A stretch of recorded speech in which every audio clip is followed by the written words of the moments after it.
Good evening, everyone. Welcome to our study session of April 25, 2023. The City Clerk will take attendance by roll call. Councilmember Abekoga? Here. Councilmember Kamei? Here. Councilmember Matichek? Here. Councilmember Ramirez? Here. Councilmember Ramos? Here. Vice Mayor Showalter? Here. Mayor Hicks? Here. You have a quorum? We're now on item 3.1, fiscal years 23-24 and 24-25 council work plan development, project prioritization, and gatekeepers. The purpose of this study session is for council to, first, review potential council work plan projects, second, receive input from advisory bodies and department staff, third, provide feedback on the draft fiscal year 23 through 25 council work plan, project prioritization proposed by staff for additional analysis and incorporation into the final draft of the council work plan. That plan will return to council for consideration and potential adoption with the fiscal year 23-24 recommended budget. And last, to give direction to staff regarding next steps in the gatekeeper process. Given the need for council member recusals during the conflicts of interest, this item will proceed in the following manner. We will begin with a staff presentation, which will be followed by public comment. At the close of public comment, the council will ask questions, deliberate, and vote on matters requiring council member recusals first, and then the council will ask questions and deliberate on the remaining items for discussion and take action. Principal Management Analyst Laurel James will present the item. Ms. James? Thank you, Mayor, and good evening, Council. As the Mayor mentioned, tonight we'll be discussing in this study session the fiscal years 23 through 24 and 24 through 25 Council Work Plan Prioritization and Gatekeepers.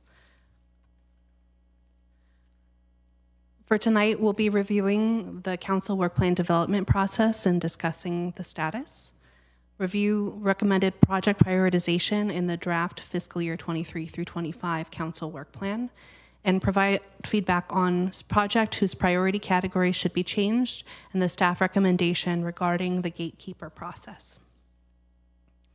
As a reminder, at the January 24th council meeting, the council approved a process for this year, fiscal year 23 through 25 work plan development. And at the February 28th council meeting, the council identified 42 potential projects for this work plan, including 20 carry forward projects, 10 plan projects, and 12 projects proposed by council members at the study session. These were key projects that were identified for focus during this work plan period that are of particular interest to council, advance the council's strategic priorities in a meaningful way, and typically require significant city resources, particularly staff time, to complete. And the goal of this process is to balance responsiveness to emerging or urgent council and community issues and with stability for efficient use of city resources and staff planning. Staff analyzed the proposed projects using the criteria approved by the council in January, including the advancement of the strategic priorities and other council goals or initiatives, advancing the council's race, equity, and inclusion goals, the urgency or timeliness of the project, the creation of additional capacity or dependencies for future projects, staff capacity, and the fiscal impact, the analysis of which is summarized in attachment 4 to the staff memo. Additionally, potential projects were shared with the council advisory bodies to garner feedback, which is summarized in attachment 3 to the council memo. And finally, the staff developed a draft fiscal year 23 through 25 council work plan, which is also attached to the memo. All of these projects are intended to advance the council's strategic priorities, which were adopted in 2021 and pictured here for review.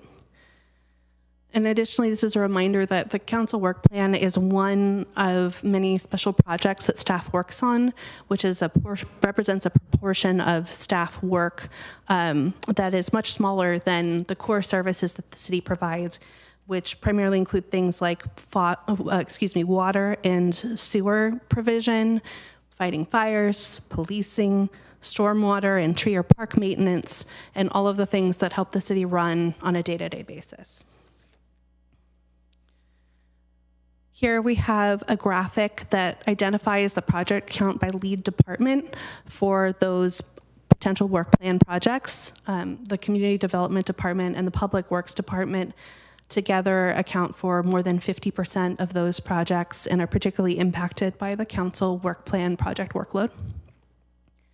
And then following that, we have a total project count by department. So this includes both projects on which the department is the lead and also the projects on which the department plays a supporting role. And that supporting role includes not just typical contributions to projects, but more substantive work that needs to be done by that department in order to complete the project. And this is to give a picture of the workload and the distribution that we're talking about when we're talking about these proposed projects. Here is a proposed project count shown by strategic priority. All of the projects advance the council's strategic priorities as a whole, and many of them advance more than one strategic priority, although this graph captures the main thrust of the advancement from that project. So for the draft fiscal year 23 through 25 council work plan document, as approved by council in January, the staff has created a recommendation that sorts the projects into 3 different priority categories. Projects in priority category A will be the highest priority and considered first in staff allocation and phasing. The recommendation includes 20 projects in that category. Projects in category B are also high priority and will be considered after category A in staff allocation and phasing. In the staff recommendation, this category includes 16 projects. And projects in category C will be a priority that will be worked on as time and resources allow. And the staff recommendation includes 5 projects in that category. 1 project was not recommended for inclusion in the council work plan. A note on these project priority categories: the difference between category A and B is relative. Category B prioritization doesn't mean that projects won't see substantive progress or be completed in the 2-year implementation timeframe of this council work plan. Some of these projects may also already be underway. What it does mean is that if there are limited staff resources and staff can't work on all of the council work projects at once, projects in category A will receive priority. Here's a slide that shows the projects that are included in the category A recommendation. Again, these are the highest priority projects. Staff has recommended projects that will make significant progress toward advancing the council's strategic priorities and goals. And the projects in this category also include those that were associated with specific external deadlines, including ballot deadlines, and those that are included in the housing element, and also those that have the potential to increase organizational capacity. Additionally, the projects in bold were those that were deemed most important by a majority of the council advisory bodies. Here we have the projects that were recommended for category B. Again, these are still high priority and will be considered after category A in allocation of staffing resources. They're closely aligned with council's strategic priorities and other goals, and the deadlines for these projects tend to be more flexible or farther in the future than those in category A. Projects may also be recommended for category B if the staff teams responsible for their implementation are also responsible for multiple other category A projects. And finally, of category C, projects in category C are priorities that will be considered after A and B. The projects listed in category C are projects that are not as critical to advancing the strategic priorities and other goals and initiatives. And additionally, they don't have specific deadlines. They include many of the same teams responsible for category A and B projects who are already at capacity and or requires additional staff capacity to define the project scope. Since category C projects will be undertaken as staffing resources allow on the attachments to the staffing memo, they don't have defined timelines that are proposed. The next item that we're seeking council feedback on tonight is the gatekeepers process. At the February 28th meeting, council directed staff to prepare a memo summarizing the process and return for further discussion this evening. On April 14th, the gatekeeper process and next steps memo was provided to the council, and and recommended that the council retain the existing gatekeeper process and requirements, hold a council study session in Q3 of 2023 to discuss new gatekeeper exemptions for projects that are residential per the housing element, to bring back zoning amendments for council consideration in Q1 of 2024, and finally, after the adoption of amendments, accept gatekeeper applications by June 2024 in preparation for a council authorization hearing in Q3 2024, as suggested in the housing element. So the next steps after this evening will be for staff to take the prioritization changes that council requests during this study session, analyze their feasibility in terms of staff capacity, and bring back a final recommendation for work plan adoption in June alongside the recommended fiscal year 23 through 24 budget. The next steps for gatekeepers will be those that were outlined in the staff recommendation if it is approved by council, to hold a study session in Q3 2023, bring ordinance amendments for final adoption by Q1 2024, issue a call for gatekeeper applications by June 2024, and schedule a council authorization hearing for Q3 2024. With that, reiterating the staff recommendation to review and provide direction on the draft council work plan project prioritization, and to approve the staff recommendation for the gatekeeper process. The study sessions for tonight are on this slide. Study session questions, pardon me, for tonight are on this slide. First, are there any projects whose priority category should be changed in the draft fiscal year 23 through 25 council work plan? And second, does the council agree with the staff recommendation regarding the gatekeeper process or have any other feedback? Thank you. Thank you, Ms. Chance. Are you done? Okay, thank you. So at this point, would any member of the public joining us either virtually or in person like to provide comment on this item?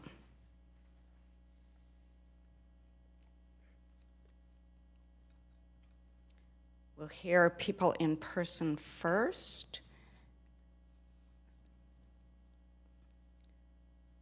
Mr. How much time would you like to allocate? We can have 3 minutes.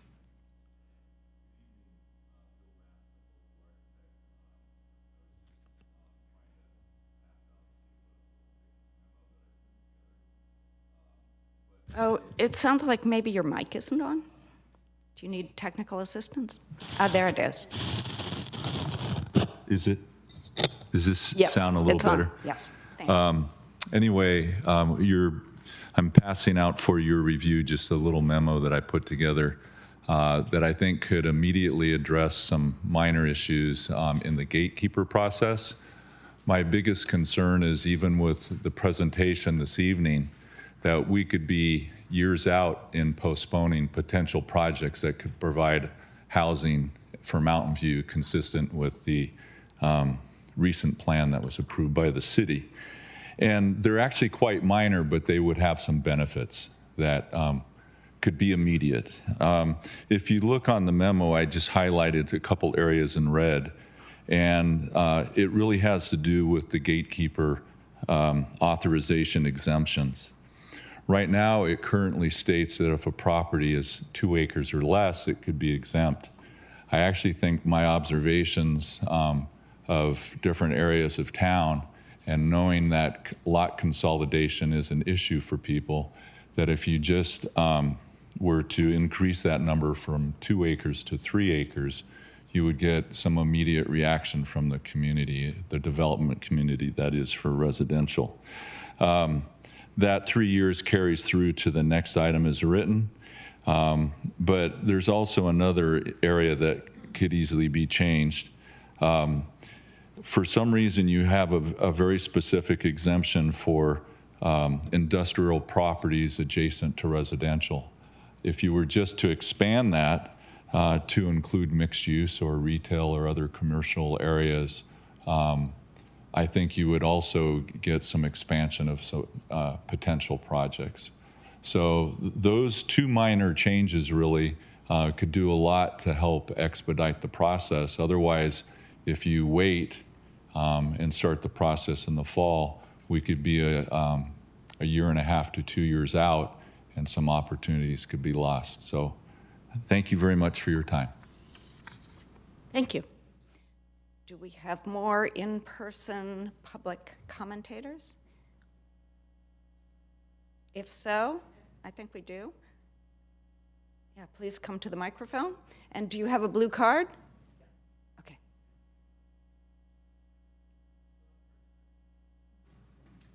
You can speak first, give us your name, and then give the card to the city clerk afterwards. Okay. Hi, my name is Michael McDonald. I'll make it short. I just want to make sure that A2 stays as A2. The item around reviewing the city charter. So that's it. Okay, thank you. Do we have additional public speakers? Yes. I'll complete my blue card in a moment. I'm Andrea Bello, and I support doing a cleanup and modernization of the city charter as per item A2 in attachment 1. I believe it should be kept as priority A. I also prefer that it be done as a citizens commission. Thank you. Thank you. So this is the last call for in-person speakers. Seeing no one, we'll go to virtual speakers. Bruce England. Thank you, Mayor. Bruce England, Wisman Station Drive, speaking for Mountain View Coalition for Sustainable Planning and Green Spaces Mountain View. I'll be short. We submitted a letter with details. I won't repeat the details here, but what the letter called out were a lot of details around consolidating some of the projects together. That is somewhat covered in the documents, but not entirely and not completely. There could be a problem with projects becoming siloed within departments where there actually can be some cross-pollination among them. And that's the kind of thing that's called out in the letter. So we suggested some groupings that you might consider, but also some in the section in attachments 1 and 5 where you have, oops, nope, that's the wrong one. It's the attachment where it calls out how different departments can be involved, where there's a primary department covering a project, but then there's secondary departments. I don't have that in front of me.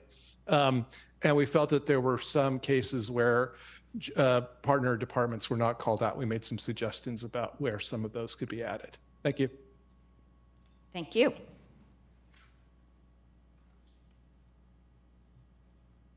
So next we have Casey Hetterly.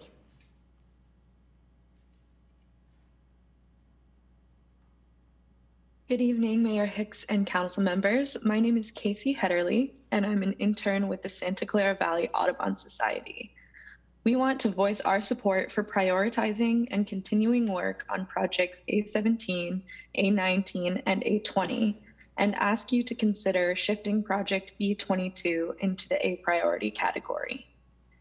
Project A17, develop a Parks and Recreation Strategic Plan, A19, develop a biodiversity strategy, and A20, update the Community Tree Master Plan to create an urban forest plan are critical and inherently connected. We are excited to see them prioritized so highly because they're essential for bird safety and biodiversity. It's important to consider these projects together because of the ways they will interact and affect one another. We're glad to see the prioritization of Project B22, development of a dark skies ordinance, but we recommend recategorizing it to priority A in order to begin this work sooner. Implementing a dark skies ordinance is vital for both bird and ecosystem safety, as well as human health. When dealing with an issue like light pollution, it is important to act quickly and take action to prevent further increases from happening.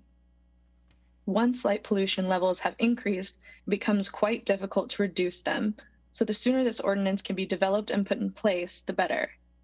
Furthermore, Project B22 is also connected and related to projects A17, A19, and A20, and moving it into the A category with them would make it easier to consider and work on them all together. Please consider moving Project B22 into the A category and look into the connections and interactions between it and projects A17, A19, and A20. Thank you. Thank you. Now, Steve Chesson.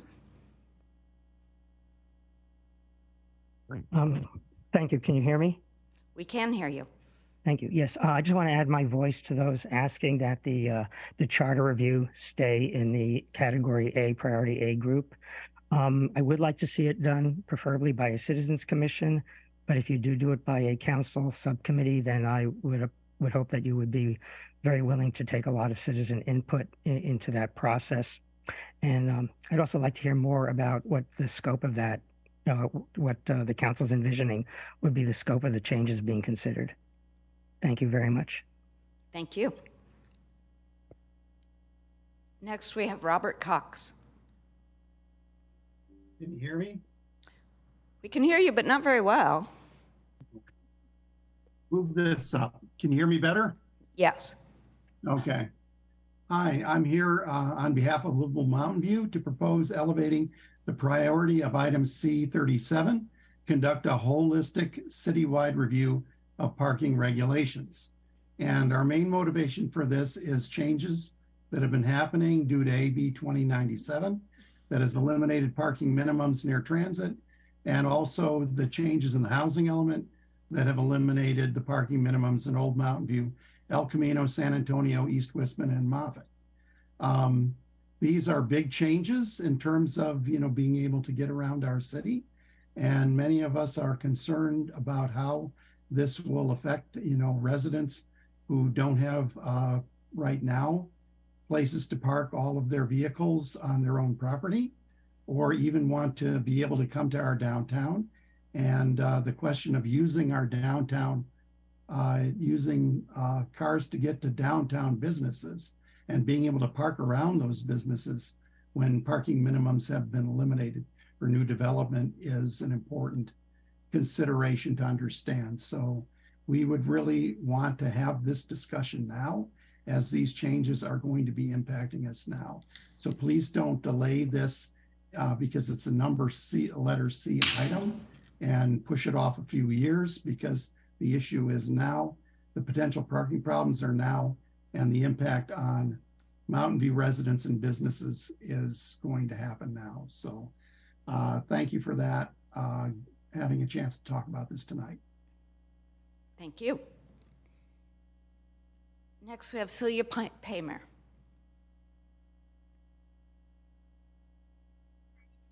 Hi, thank you so much, Mayor. My name is Celia Paymer, representative of Green Spaces Mountain View. I echo a lot of what Bruce said and agree with what we submitted in our letter. I do also want to give a shout out for Dark Skies Initiative. Right now, I think it's kind of considered as part of Parks and Rec and those plans, but really we're looking at something that could fit more into our carbon footprint reduction as we reduce our energy usage through it. And it's the only form of pollution that we can turn off with the flick of a switch, quite literally. So I think it's something that we could prioritize up with the biodiversity plan, but it will kind of be, it won't just be isolated in Parks and Rec. So I think we mentioned that in the letter. So thank you so much for your time. Thank you. So this is the last call for virtual speakers. And I don't see any more virtual speakers. So at this point, I'll bring the item back for council questions and deliberation. Attachment 1 to the study session memo is the draft fiscal year 23 through 25 council work plan. Project B25, which is explore implementation of a downtown office cap on new development, and Project B26, which is develop comprehensive updates to the downtown precise plan on the draft work plan, require council members to recuse themselves from any discussion regarding these projects due to conflicts of interest. So now the council members with conflicts of interest related to the proposed downtown office cap and downtown precise plan update can make their statements. Councilmember Abakoga, you can go first. Thank you, Mayor. I am recusing myself from discussion of projects B25, implementation of a downtown office cap on new development, and B26, comprehensive updates to the downtown site plan because my residence is located in close proximity to the project area. And I'll go second. I will be recusing myself from discussion of projects B25 and B26 because my residence is also located in close proximity to the project area. So, do council members wish to discuss project B25, implementation of a downtown office cap on new development? I see that someone does, so we should be recusing ourselves.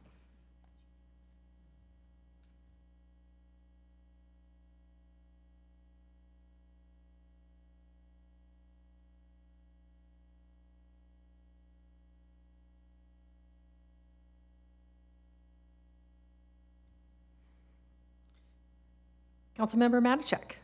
Thank you. I do want to discuss B25. I'm not sure that the intention of this was clear when it was brought up the last time we talked about this. This was supposed to be a temporary office cap, and I don't feel like that really came through in this material. And the point was to have a temporary office cap until the downtown precise plan is updated. So I really view these as two different projects, and I don't think it makes sense to wait on a temporary office cap until the downtown precise plan is done. The point is we want to do the temporary office cap while we work on the downtown precise plan so that we are managing it better. So I would actually like to move that one up and have the temporary office cap separate from the downtown precise plan.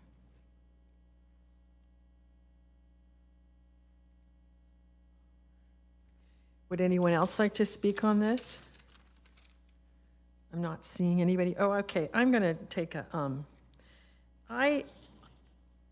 well, first I'd just like to say to the people who worked on this report, this is a really huge amount of work. Thank you. I mean, there's so much, so many pieces to it, and a lot of thought went into it, and we've all given it a lot of thought too. So, but you gave us food for that thought. Anyway, I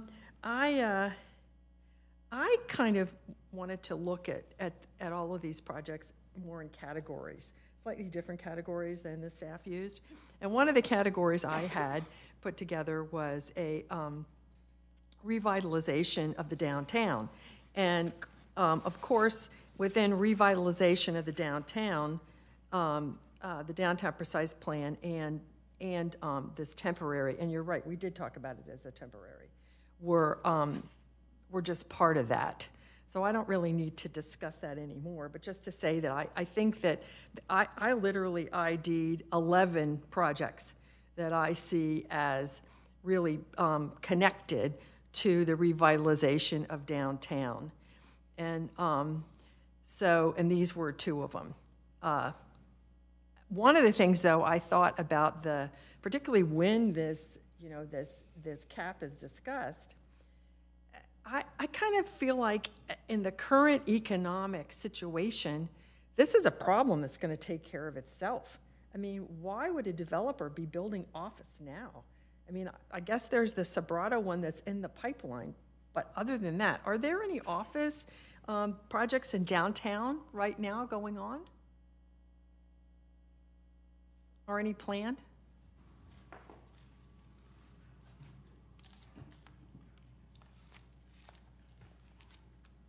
Thank you, Vice Mayor Arti Shrivastava, Assistant City Manager, Community Development Director. We continue to have interest in building office. Many of them want to go through the process because they see that coming out of the next 2 or 4 years, they will be able to build. And examples of those are, we've got a project on Dana. We've got the Marwood project that wants to come in. Our Robert Greene project contains an office development. So we continue to see interest. But those particular projects that you just mentioned are things that have been in the works for years. The Dana one is fairly recent. The Dana one may be new, we've but been the other working ones for a while, but the other ones, yes, have been there for a while. Yeah, for some years. And then we've got small projects, where you see on smaller parcels, like the council saw the dentist's office and so on. Yeah. Okay. All right. Well, Lisa, do you want to provide guidance that this should be a temporary cap? Yeah, I would say we need to clarify that it's a temporary office cap, and it's until we decide what we're doing in the downtown precise plan with office. So it would be probably until the downtown precise plan update is finished. Right. Okay. Yeah. So. And I would move it to A. It's my understanding that this already went to the EPC, but it didn't come to council. So I'm actually hoping this is fairly simple to do, because I think staff has already worked on it. Is that the case? I think I see a nodding head. Is that correct? Thank you, council member. Yes, staff has done some work on it, and we had prepared a staff report for the Planning Commission. Okay. Okay. So I would move it to A. So there's two things. Clarify that it's a temporary office cap and move it to A. Okay. So can I see a show of hands? Oh, sorry, I didn't see you there. Council member. Thank you. I guess some questions for staff. There are many different ways of structuring an office cap, and I know there was some work done by EPC. So if we accept that, then presumably that could be brought to us fairly expeditiously, and probably with no need to return to EPC, right?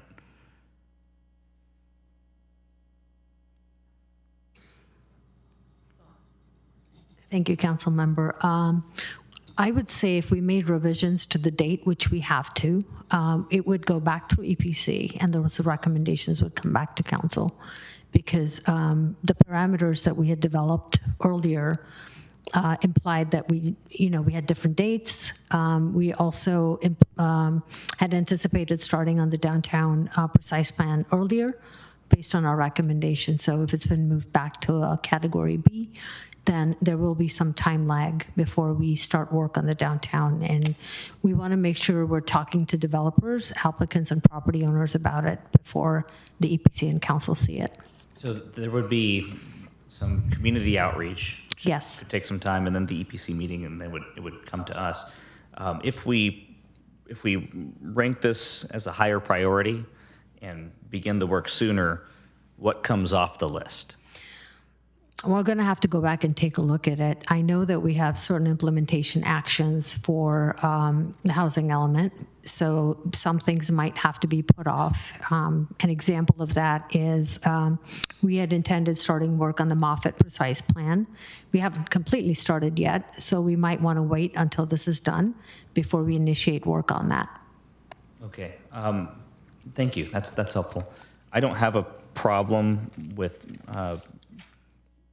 returning to council with at least some understanding of what the trade-off would be. So I think I understand what you're. Oh, okay. Ellen has her hand up. Okay, got it. So an understanding of what we're trying to achieve is helpful. So temporary cap that would be in place until the downtown precise plan is complete. That's a helpful clarification. I'm okay with moving it forward, but I would want an understanding of what would come off the priority list as a consequence. Thank you. Councilmember Kamei. Hi, thank you, Vice Mayor.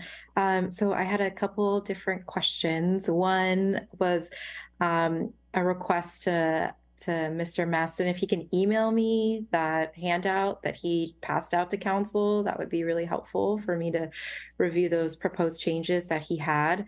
And my second question is, I agree that the project name might need some revision, and would ask Councilmember Matachek if possible if she has a better naming for it, because I do see, I was just taking a quick notes of all the projects. You know, it would be great to have something in the interim as we work on the downtown precise plan, but I'm not sure that the current name of the project is correct. And then would it be possible for staff to share with council this report that went to Planning Commission? If it's an attachment to a certain meeting, we can look at it too, but that would be a question I have for staff. If they could send that along. I didn't see it. Okay, the planning director is nodding her head, so I think we'll be getting that. Yeah, I can see that. Thank you. Okay. Appreciate it. All right, so anybody else wishing to speak? So Councilmember Matachek, do you have a suggestion for a site name change here? I would just add the word temporary and say explore implementing a temporary downtown office cap on new development. Okay. And again, that's B25. All right, so I think the thing that we should do is just have a show of hands of the people who are still on the dais and Councilmember Kamei. So I suppose that means to be a roll call about. Can we just clarify what precisely we're Yes, voting on? we are voting on the motion to change the name of this to temporary cap and have council consider it earlier. Does that include the staff analysis of It what the does. trade-off would be? Okay. Yeah. Thank you. Clerk? Do you have to do a roll call for something like this? No, just a show of hands would be fine. Oh, okay. Okay, everybody show of hands? All in favor? Okay, so that would be, Councilmember Kamei, are you voting for it? Yes. Oh, okay. All right. So that's all five of us. All right. Well, I think, does that bring this section of the discussion? We might have to talk about the downtown precise. Oh, the downtown precise plan. That's right. Would anyone like to talk about the downtown precise plan? That is project B26.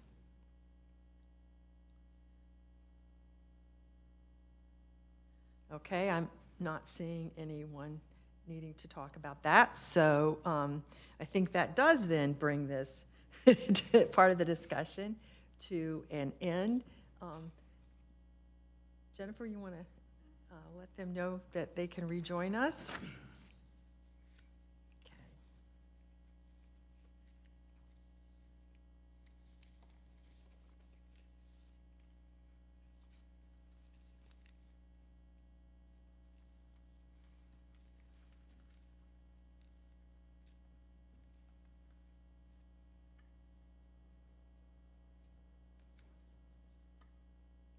Welcome back, Mayor Hicks and Councilmember Abikoga. Thank you, Vice Mayor. Let's see.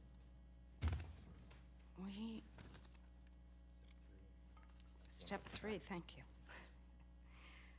So, the council will now provide feedback on the following questions related to the draft fiscal year 23 through 25 council work plan projects. The first question that we'll go through is, are there any projects, excluding projects B25 and B26, whose priority categories should be changed in the draft fiscal year 23-25 council work plan? And I guess I should also open it to any questions on those projects as well, because I have a question. Vice Mayor? Okay, I'll go first. One question, I do have a couple of questions to start with, and then I'll go into answering the question. I was wondering about the revitalization of the Gateway Park. It seems like this will be taken up as part of the Castro Commons discussion, and or it could be a small part of the downtown revitalization study. I was wondering if it needed its own study or it's something we can drop. I would like to ask whether I need to recuse myself from this as well. Okay. I will be recusing myself because, I'm sorry. You guys live close. The projects you're talking about are close to my place of residence. Yeah. All right. And I believe I need to recuse myself as well for the same reason. Sorry, I should have remembered that. I know just where you live. Okay. C39, revitalization of Gateway Park. Do we really need this project? Is it one we can cut? Good evening, Vice Mayor, council members, Dawn Cameron, Public Works Director, and I've asked John Machant, Community Services Director, to be available as well. So just to clarify, Gateway Park would not be part of the Castro Commons development. If something goes forward with Castro Commons, of course, it'd be looking for it to be designed in a way that will work well with Gateway Park. So wanted to set the record straight on that. Now, in terms of whether it needs to be a separate project or not, I think in the end, it really is up to council to decide, but staff does have a proposal for how to proceed, and it would not necessarily have to be a separate park. So, again, I'm going to ask Community Services Director Machant to correct me if I misspeak at all, but one of the things that we were talking about is engaging the community over the next year or so in a general discussion about the value and the importance of Gateway Park and what they look for in this particular park. It's really a unique setting, as we are aware, and it serves some unique purposes currently for the community. And after doing some of that discussion and assessment, we could see then if it just needs a refresh, that could be done more through our more typical park renovations, replantings, work that could be done that would serve that need, that would not rise to a formal capital improvement project that requires a project manager, design, and construction. So that would be, in our mind, the first step. And then if based upon that work and after doing a refresh, there still continues to be a desire to do something more holistic with it and a complete redesign, retrofitting of it, it could be looked at then as a future capital improvement program project. Is there anything you want to add? Okay. Well, I guess my follow-up question to that is, don't we do that for all the parks on sort of a rolling basis? I mean, having lived in Mountain View for a long time, I've certainly seen the, for instance, the tot lot in the park I live near changed dramatically, like 3 or 4 times when it got a little old. Yes, thank you, Vice Mayor, City Council, John Marchant, Community Services Director. So yes, typically we do go through and look at our parks and look for opportunities to renovate. This in particular property is one that we do maintain, but it continues to be maintained year over year and hasn't been looked at for a period of time. And so based on the interest of council, it would be an opportunity for us to then, as a Public Works Director said, is to take a community view of the benefit of what that offers to the community and how we can support that. Okay, thank you. All right, so the next speaker would be Emily Ramos. I think Councilmember Magic has something relevant to this discussion. Oh, okay, I had something sure. else.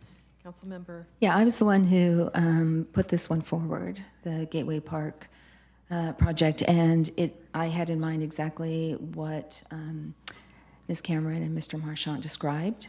It has been a very long time since that park has been looked at in terms of should we do something different. And so I think the first step is exactly what was described. We'd get community input on what would they like to see different. You know, I think the term gateway is overused when it comes to development, but in my opinion, this actually is a gateway location, hence the name Gateway Park. It's a very important corner to our downtown, and I think it could be better. It could be more inviting and refreshed, which is why I added it to the list. Thanks.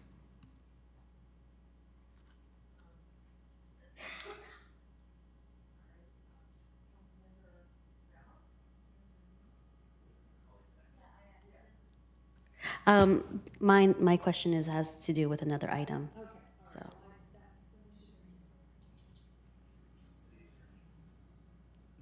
I actually, so while they're already out of the room, there is one other potential project that they would have to recuse on if you wish to discuss it. So rather than have them come in and out again, can we just ask council, the council members that are here, if you want to discuss project A10?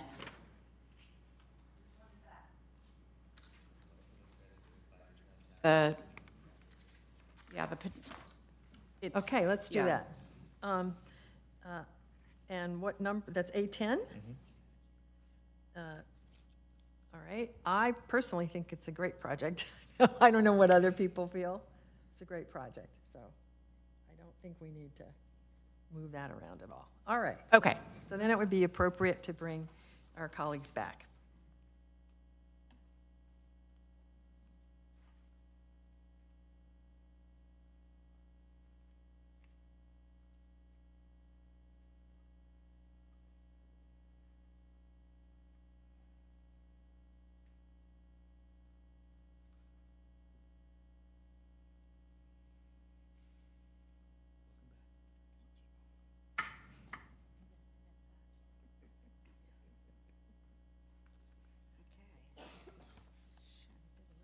Take my script? I think you did, yes. Thank you. Okay, well, another one I had a question about was A18, implement online permitting. Now, I understand that this is in the ongoing mode, and we've gotten some information about some major changes that have been made recently. And I wondered, you know, what's what's left? Thank you, Vice Mayor. R.T. Shrivastava again. We've got two pieces to the online permitting. One is being in process right now. The biggest piece of this, the building module for building permits, was implemented in April, and we expect to continue to finish it out with planning and public works through the end of the year. So all permits then would go through this new module. And the second piece of it is what we call the land management system, and that's going to take much longer. You know, and it'll probably start in this work cycle, but it won't be completed in this work cycle. We expect to start probably, I have to talk to the to our chief information officer, but from what I understand, I believe that it's going to start closer to the end of the year because we're going to take time to implement the first module, and then it'll take probably about 2.5 to 3 years to complete. Oh, okay. So it definitely hasn't just gotten into the ongoing management status yet. It's not management. It's still in the implementation status, Okay. even the first module. Okay, great. Thank you. And then I wondered about a name change for B31. That's the strategy for low and middle income home ownership. And it seems like every time we talk about this, outside of what we do in partnership with Silicon Valley Housing Trust, it's related to the Community Land Trust program. So I was wondering if we should rename it that, or if it really is broader than a Community Land Trust program. Good evening, Mayor and Council. Wayne Chen, Assistant Community Development Director. So the intent of that item is to be broader. Staff have been exploring opportunities for more down payment assistance programs, funding for closing costs to assist low and moderate income households to actually be able to enter into housing. Community Land Trust is a part of home ownership, but just one part of that item. Okay. Well, thank you. Good to know.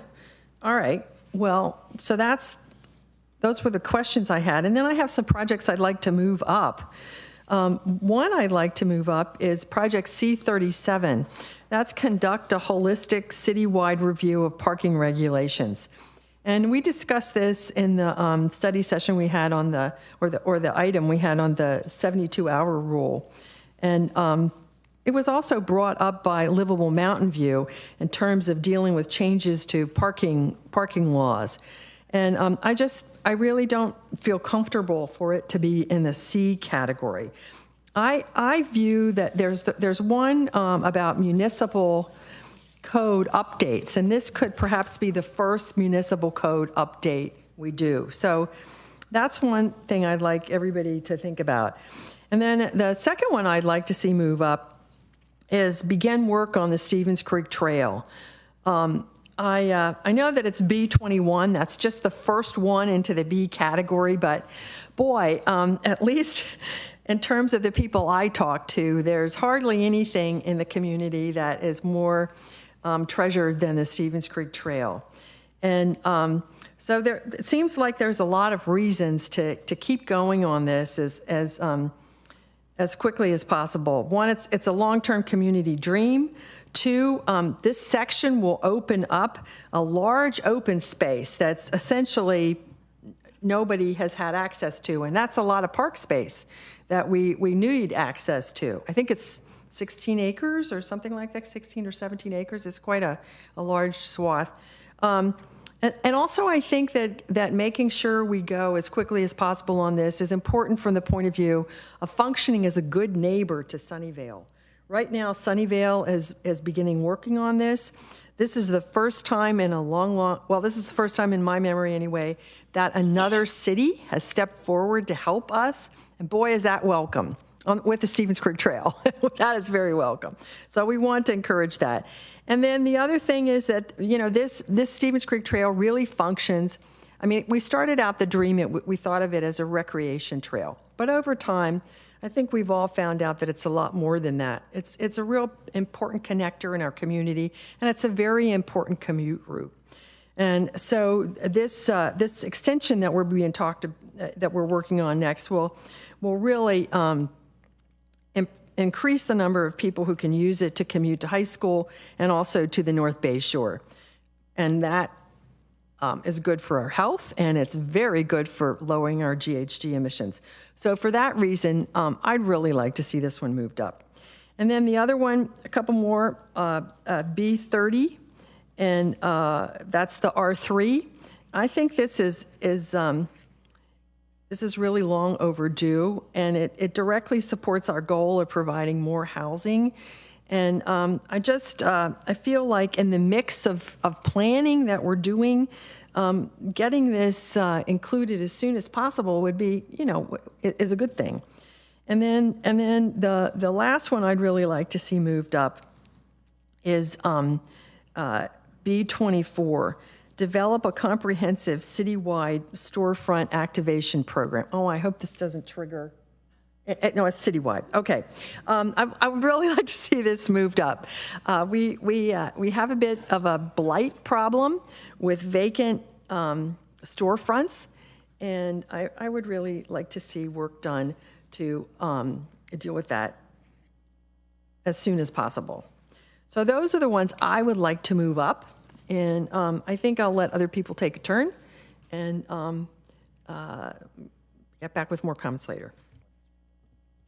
Yes. Now that I'm back, I'm going to ask a question as the Vice Mayor has just a procedural question as Chair.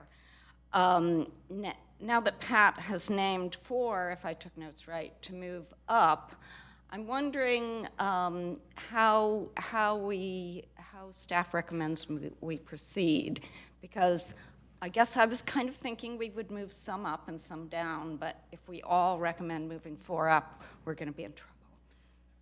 Thank you, Mayor and council members. So yes, I was going to say, without hearing from the rest of the council members, if there is interest in moving a number of other things up or shifting them around, then you'll have to have a similar discussion about what you may want to move down. Because if all of the things are in category A, then yeah, it's just, figuring out which items you really truly do want to be finished first. And then category B, they'll all still be complete and started, but they may just not be worked on as quickly as the items in category A. So it's just a trade-off discussion of what you want to move up and down. Okay. I was hoping you would suggest a magic formula, but I guess it's just that I'll review afterwards the number of up and down.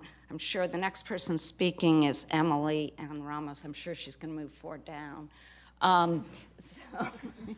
So I guess I'll just review them as I see how it pans out.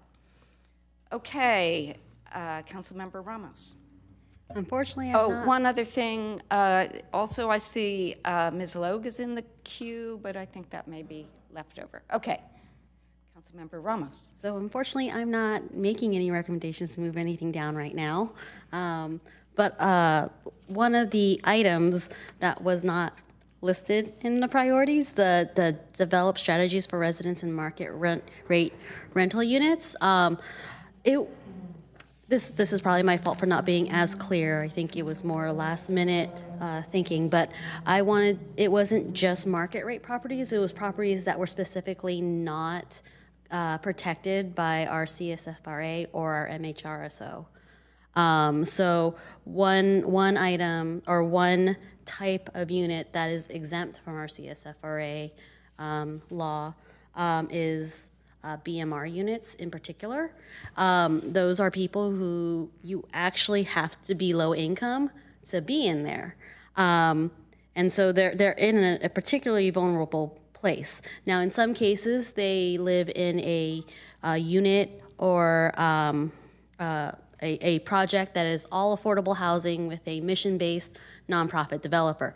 But in other times, they are inclusionary within a market rate development.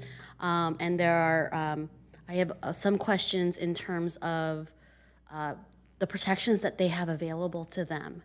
So for example, in the CSFRA, you can't increase your rent above a certain amount, which is the annual general adjustment.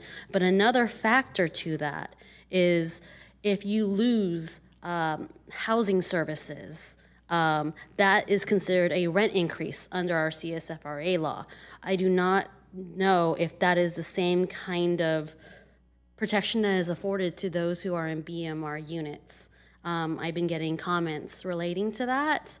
For example, like someone's in a BMR unit in a market rate complex, and they're like, we used to have a locker, and suddenly they took away the locker, and they were just like, tough luck. If that was a case of a CSFRA unit, that would have been considered a loss of service that they would have been able to say, hey, you need to decrease my rent at that point. And then the other kind of clarification for those in BMR units is the calculation of how their rent is paid. I had a discussion with some of my council members on it, and they're like, oh, it's just automatically 30% of what they make.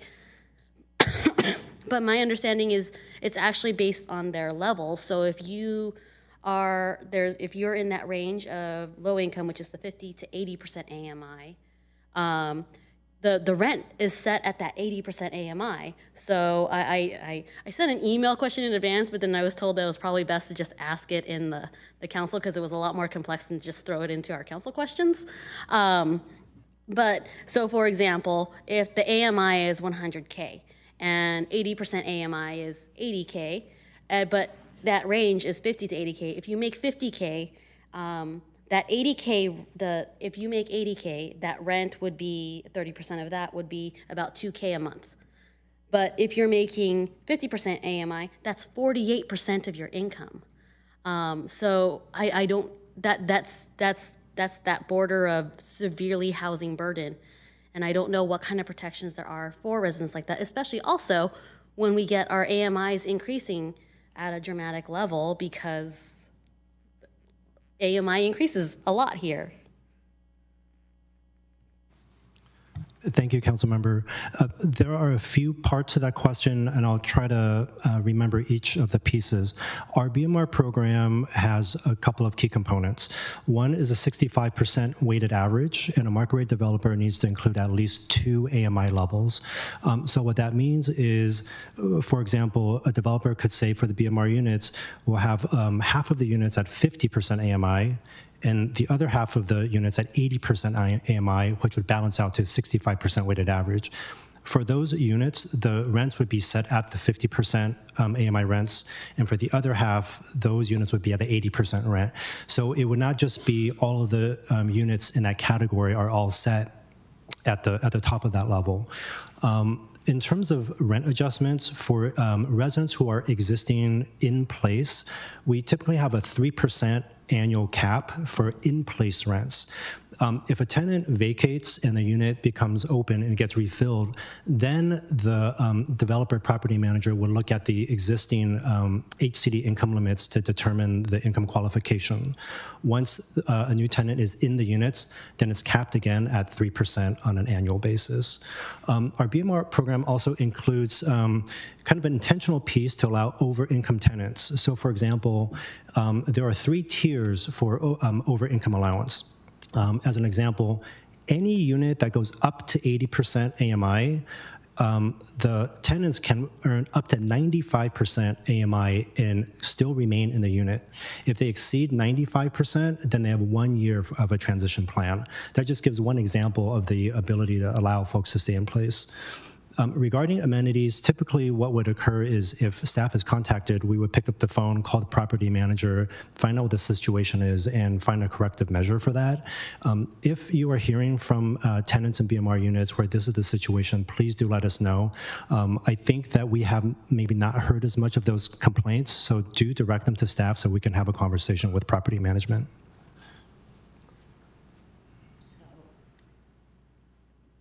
Perhaps you haven't finished, Councilmember Ramos. One follow-up to that. So, I mean, we have a lot of BMR units that are in our city. Are we keeping track that they are following those rules? Yeah, and how do we do that? Thank you. So we have over 170 BMR units. The majority of them are rental units. There is an annual certification process that through our BMR administrator, currently House Keys, there's an annual process for that. And then on an ongoing basis, we will follow up on any issues that we may hear about regarding issues from tenants. And then we have active conversations with House Keys as well on an ongoing basis, just to make sure that the BMR units are administered properly. And is this the same process for both our BMR units that are inclusionary of in market rate developments as our 100% affordable housing developments?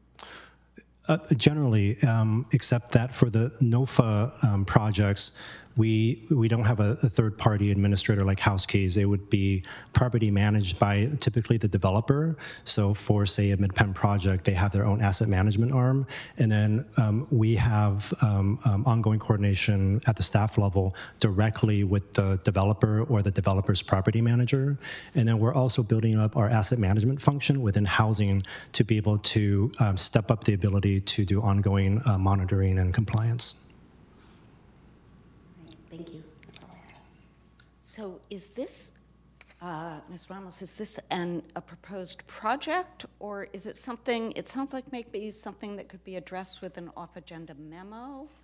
I think I would love to get some updates on this as it comes, but not necessarily project worth, but more like just, I don't know what you would call that, what did you call it, an off-agenda memo? Yes, an off-agenda memo. I think we've gotten them in the past, maybe on the gatekeeper process. So I think you're right. We could use one on this topic. Thank you. Thank you. We have Councilmember Matichak now.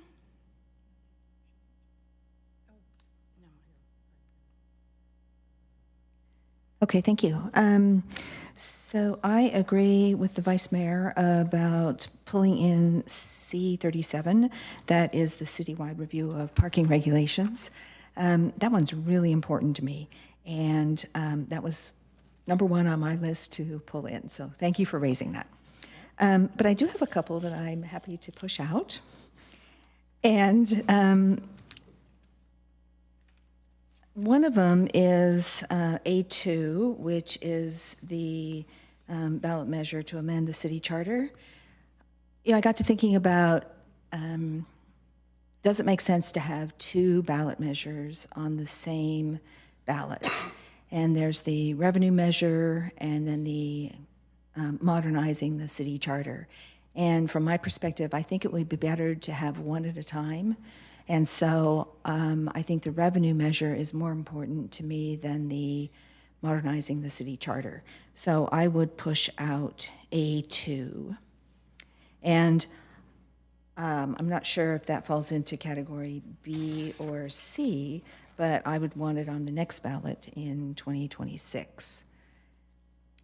And then I also would push out B35, which is prepare a citywide travel demand update.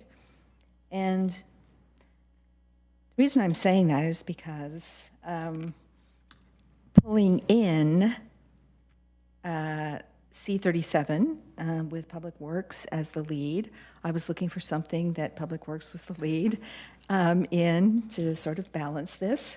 And, you know, there's a lot of important projects that Public Works is working on, but if I had to pick one, I would say I would push out B35. And let's see. I have a general comment that I guess I'm going to make right now, and that is, while I appreciate getting input from the advisory bodies, I would like to see the process changed for next time. I'm not sure all of the members of our advisory bodies know a whole lot about this wide variety of projects. And actually, I look to them to be experts in the area, like visual arts or bike ped. And I don't think, you know, they know about all these projects. So what I would prefer to do is, before the council discusses this, we ask our advisory bodies, you know, what are the top maybe 1 or 2 projects that you think the council should put on the work plan in your area of responsibility? And then that comes to council, and we review that along with projects we might have in mind, and say yes or no to the projects that they would like to add. You know, this way I feel like, you know, I'm not sure I can really trust the results, because I just think there's a lot of projects they're not that familiar with and they don't fall into their area of responsibility. So I would flip it around next time. Thank you. Thank you. Councilmember Ramirez? Thank you, Mayor. I agree with that last comment, that we probably ought to allow the advisory bodies to provide a general opportunity to share with us what they think some priority projects are. So I appreciate that comment. I'll start with a couple of questions because I missed that opportunity earlier. My apologies. It sounds like we are doing one question at a time, so I'll focus on. Yes, and you did not get an opportunity earlier. You were not. Right, I missed the opportunity. I only have one question actually for this question, and that's operationally, what is the difference between Category A and Category B? If something is placed into Category A, does that really guarantee it's going to be done within a specific period of time? And similarly, if it's in Category B, does that necessarily mean that it'll be pushed out if other things come up? Thank you for the question. The difference between Category A and Category B is somewhat relative. And again, it has to do with if there are limited staff resources and there needs to be some prioritization of the council work plan projects in order to move things forward in a timely manner or at all. Category B projects will be prioritized below Category A in that limited allocation of staff resources. Again, that does not mean that Category B projects won't see substantive progress or completion in the 2-year work plan period. It doesn't mean that some of them aren't already underway in receiving staff resource allocations. It's that if there's a need to prioritize based on limited resources, Category A will take priority. Okay, that's helpful, but it's challenging because there's an element of subjectivity and there's a lot of information we're not necessarily privy to, right? So I think in a high level, we know that CDD is working both on the R3 update and the Moffett Boulevard Precise Plan, but it's hard to know beyond that how the two relate or don't relate, and whether moving one aside necessarily means that the other will get any level of priority. And so because of that, I'm very comfortable with the staff recommendations. I don't feel like there's going to be a tremendous amount of value in, unless we're removing something from the list or we're making a fairly dramatic shift, like taking something that's scheduled and making it unscheduled, I don't think there's going to be a whole heck of a lot we could actually achieve with moving things between categories A and B, for instance. So I agree with the Vice Mayor. The R3 update is important to me. That's something that we prioritized in June 2019, and I'd love to see it done. But there have been a number of reasons why it hasn't been able to be completed. And despite the fact that I would love to see that done as quickly as possible, I think priority B is a fair place to include it relative to all of the other things that we want to achieve, and especially appreciating that CDD is so heavily impacted that we might place it in priority A, but in practice that won't necessarily mean that it'll be done faster. So I'm comfortable with the staff recommendations. I would be interested in understanding what it would mean to place the holistic citywide review of parking regulations in a higher priority. I have a suspicion, and the Public Works Director can correct me if I'm wrong, that the citywide travel demand update may not be sufficient. If we were to deprioritize that wouldn't necessarily create enough capacity for the parking regulation update, which feels far more significant in scale. Is that a fair assessment?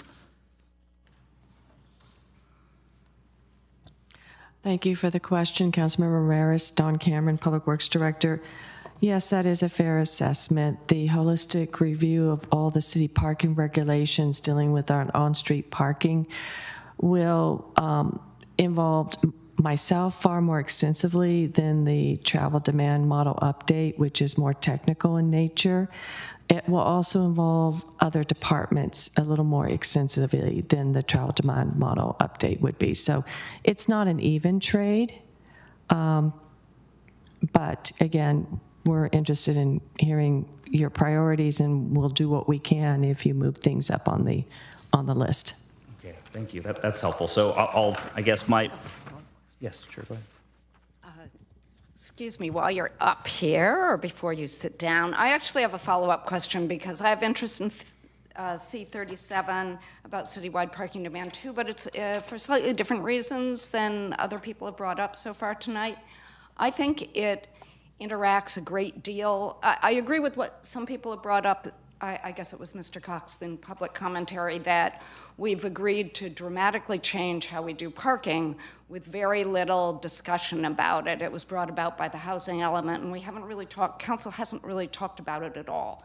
So that concerns me. But in particular, where it concerns me is that I think it will interact a lot with our active transportation plan, which is something no one's brought up yet. To me, it's less about parking than about that, and also our urban forestry plan, which often includes street trees.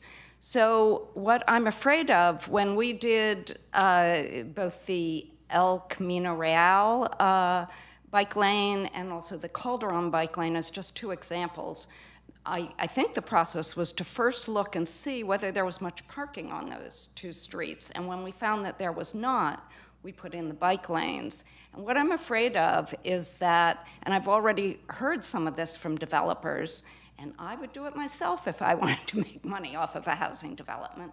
They look around and see, is there a lot of parking available on the street? And if there is, they put less parking in their project. But then I'm looking out, not always for developer profits, I'm looking for the benefits of the residents. And I want to make sure that we can put in bike lanes or widen sidewalks or put in street trees. I don't want to give over our city streets, which we own, to become permanent parking lots. I want to be able to use them, frankly, for active transportation. And that's upcoming on our agenda. So to me, I have a sense of urgency around that particular item. Well, thank you for bringing that up. So in my mind, you are talking about two separate issues.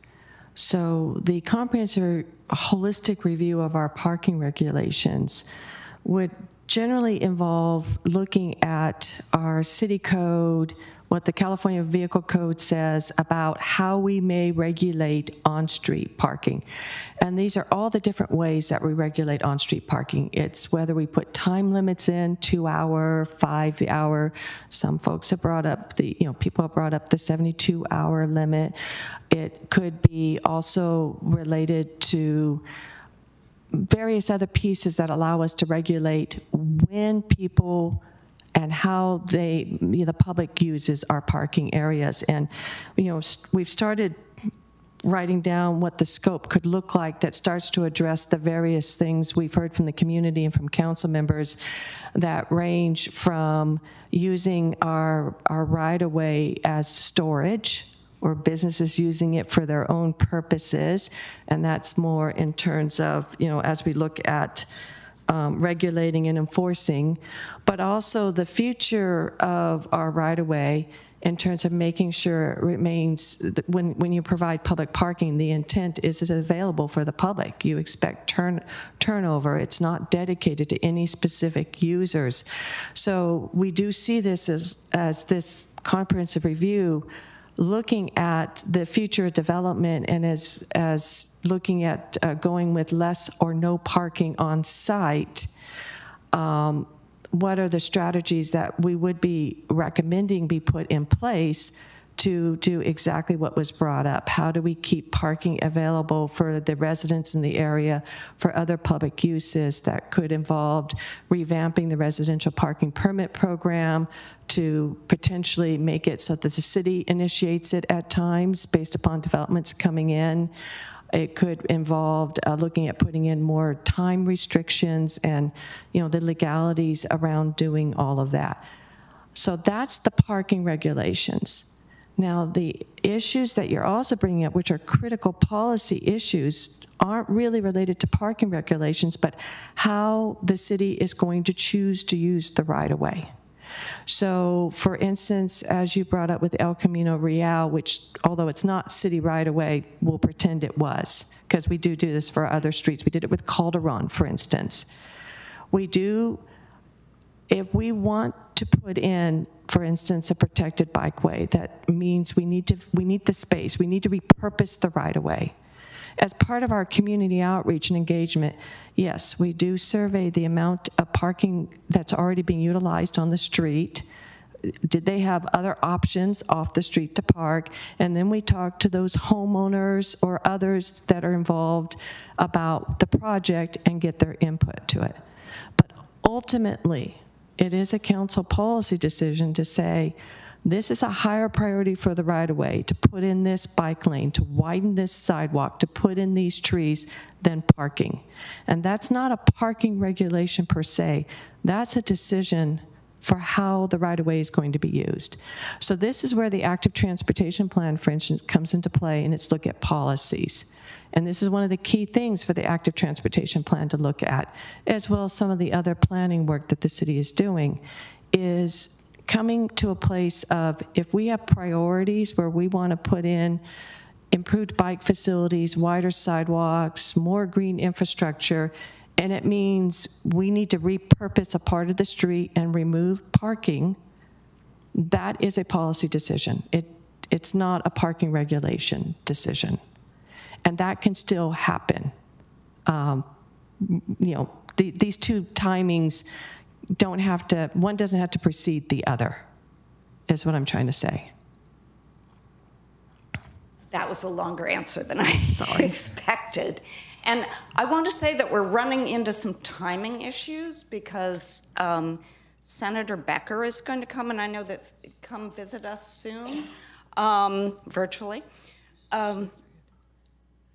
Yeah, and there are 3 council members who still need to comment, and Councilmember Ramirez was in the middle of his comments. So I think we had talked when preparing for this meeting, because it's unusual to have a senator grace our meeting, we talked about beginning, taking a break from this issue, allowing Senator Becker to show up, and then restarting this issue. So I think I'm going to do that right now. I don't know, but we have we would be starting I believe we would be, no, we wouldn't start. Okay, so that's just a heads up that we will be doing that. Okay, so Councilmember Ramirez, do you have more? Thank you, Mayor. I don't want to take up too much time, especially, if we could wrap up question one, that might be kind of a natural, concluding point for this. But in short, I'm supportive of the staff recommendations. I think they're very well thought out. I'm comfortable with some tactical revisions, including better understanding what it would mean to rank the parking regulation item as a higher priority, which I think would basically mean we want to commit to achieving that priority within the 2-year cycle is kind of how I interpret it. But beyond that, everything else is I'm very comfortable with. Thank you. Thank you. And I saw Councilmember Kame's hand. Are you ready to speak, Councilmember Kame? I am. So for question one, I just wanted to say that I'm comfortable with the staff recommendations for the prioritization, and I would be comfortable to the change that I've heard about moving C37 prioritization up and B35 down. And I think that's kind of it. I've heard a couple others, but that would be my preference, is to keep everything else as is and just to move up C37 down B35. And then I also wanted to comment and say that I'd like to recuse myself from B39. Thank you. Thank you. Councilmember Abikoga. Thank you, Mayor. I don't have much more to say after listening to everyone. I appreciate the comments, and I guess just a couple of things I would say is I do support moving up the parking C37 item, and I appreciate Ms. Cameron's comments, actually, Mayor, your comments too. I think there's actually a lot of things that tie together. I agree with you. In a perfect world, I'll just say I think we should have as many bike lanes as we can throughout the city. But of course, that is relative to the parking situation, and in light of the changes in what we can require with parking, that might complicate things. But as I was listening to the others, I was thinking that also ties in, or could tie into, the TDM ordinance. If we talk about transportation demand management, that a lot of that ties into active transportation, transit, whatnot. So I see a lot of these actually kind of melding into each other. So it's a little tricky, frankly, to try to separate them out into distinct projects, I think. And as we work on them, we'll probably see that happening. So I want to be mindful of that. So to be frank, understanding that. And then the other piece that I know is that there's, funding considerations. So in a perfect world, if we got funding for the grade separations, that should move up to category A. And so, knowing that, being mindful of that, I think this is a very, helpful plan, but there's a lot of room for movement, a lot of things that will affect this that is out of our control, frankly, like funding issues. So, I think we just need to be flexible with that. I was going to say, with the Stevens Creek Trail extension, that actually is the piece that I was thinking is we could work on it, but there's a funding issue there. I don't know where we're going to get the funding to do this next reach. And so I guess, and I appreciate Sunnyvale's moving forward. I would be appreciative of maybe a memo, because I remember there were a couple of different options with this. Like if Sunnyvale were to move forward, there was a possibility that we wouldn't have to come back to this final piece. I know at one point we talked about let's just do it anyway, but again, I just want to be realistic about funding opportunities and understand better like what is possible and what we really need to do versus now that we have a collaboration with these other cities, what the alternatives can be. Because I think initially my understanding was this loop around the bay, or going up to Sunnyvale up to Cupertino, but there were some challenges, engineering challenges, and then Sunnyvale for a while didn't want it to go through their city, but I think they changed that direction. So if it's going through Sunnyvale, do we really need to do this last piece is the question, frankly. Thank you for the question. And if I may save myself a memo, I'd like to just answer the question. That's great. Thank you. Thank you. So what's being discussed in terms of Sunnyvale's moving forward is Sunnyvale did succeed in acquiring some grants to build a section from Remington down to Fremont Avenue. Now, the gap then is from where it ends in Heatherstone and comes down to Remington, which is the section of the project that we would be doing in partnership with Sunnyvale. And then our project also wants to cross over and connect to Mountain View High School. So Sunnyvale is going to proceed with their section because it can be done as a standalone project, recognizing it leaves a gap, which then city streets can serve as an alternate route till we can fill that gap. Now, we do have grant funding, and we have funding set up for the design phase of our partnership section, which is between Heatherstone and Remington, headed over to the bridge. It's about $6 million. It is in our CIP.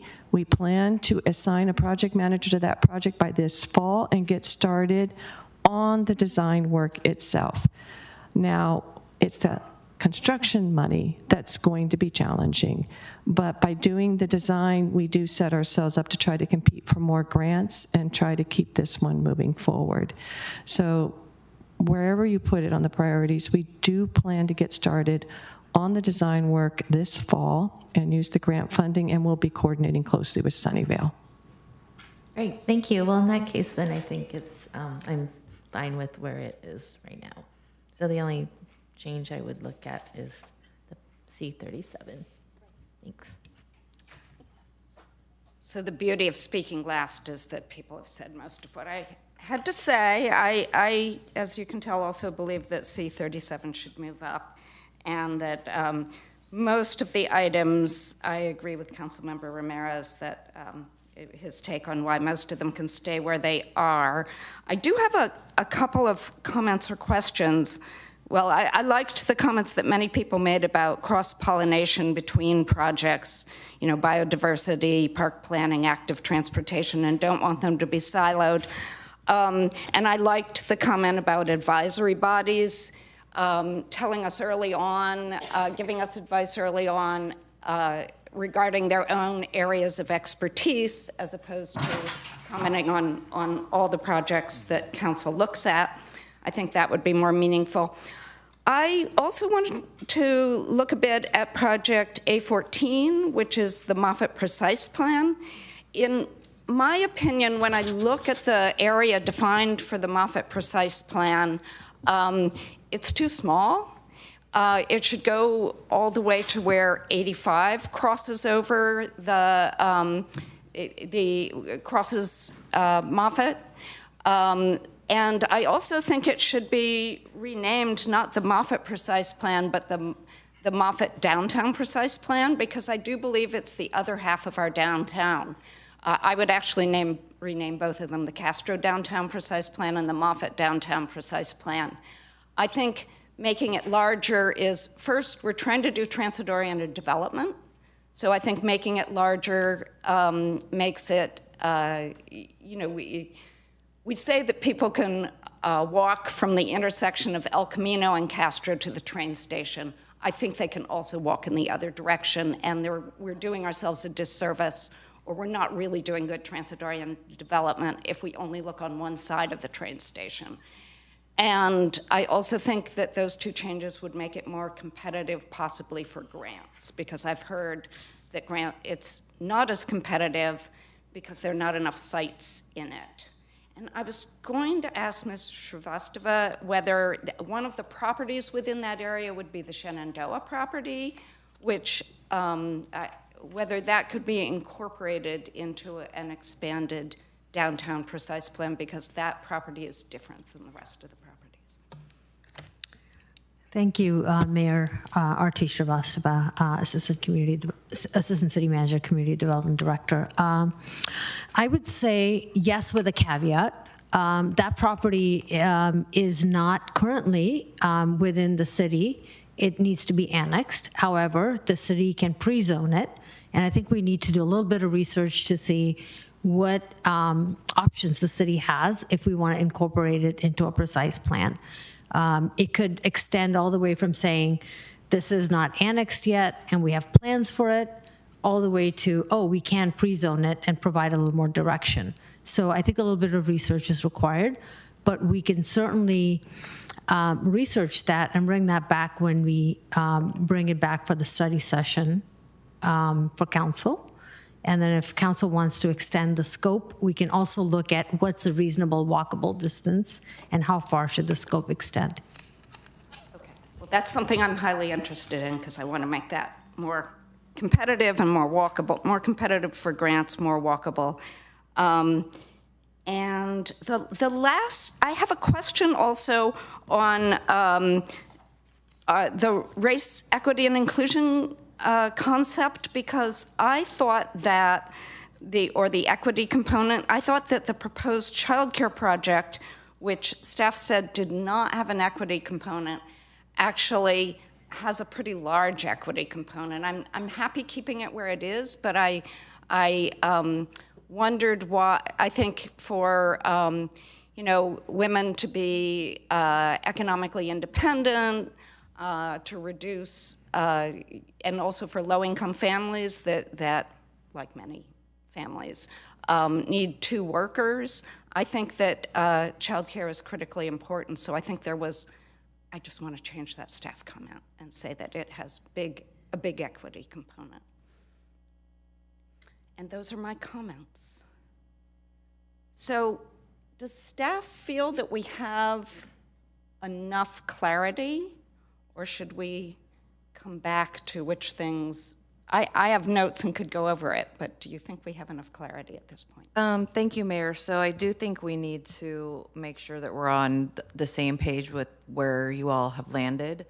What I am hearing, and I would ask our principal management analyst, James, to fill in the blanks if I'm missing anything. I'm hearing that you all are in agreement to move up C37. What I would like clarity on is whether you're talking about category B or A, because right now it's in C.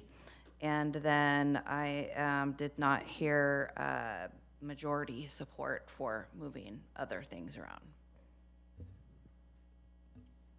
So I'm going to ask the person who first brought up C37, which would be the vice mayor, whether she had a preference for A or B, and other people who chimed in. Anybody who wants to answer. I don't really have a strong preference one way or the other, but I don't have a strong preference. Okay, Councilmember Ramirez. Thank you, Mayor. Since staff is coming back with a feasibility analysis, maybe it would be helpful to return with, if it were in category A, what would come off the list, and if it were in category B, what would come off the list? Because I'm not sure we have enough understanding of what work would be replaced now that we've prioritized this project. Okay, we had some comments, but we haven't taken straw votes on them. Is that clear enough? So if I may, I think I would just suggest to move this to category A. Okay. And I think at that point, because there are no other items that are really shuffling around unless there are other things you want to make sure that you take a straw poll on, we can move it to category A, and then our public works director and her staff will figure out what else may need to be shuffled. And we could come back, but I don't necessarily anticipate that we would come back with further shuffling. Okay, why don't we take a straw vote on that? Move it to category A and everything else stay as is. All those in favor? Okay, that's unanimous. Thank you, Mayor. One point of clarification. B25 was also moved to category A, and that is a temporary downtown office cap during the recusal. can't speak about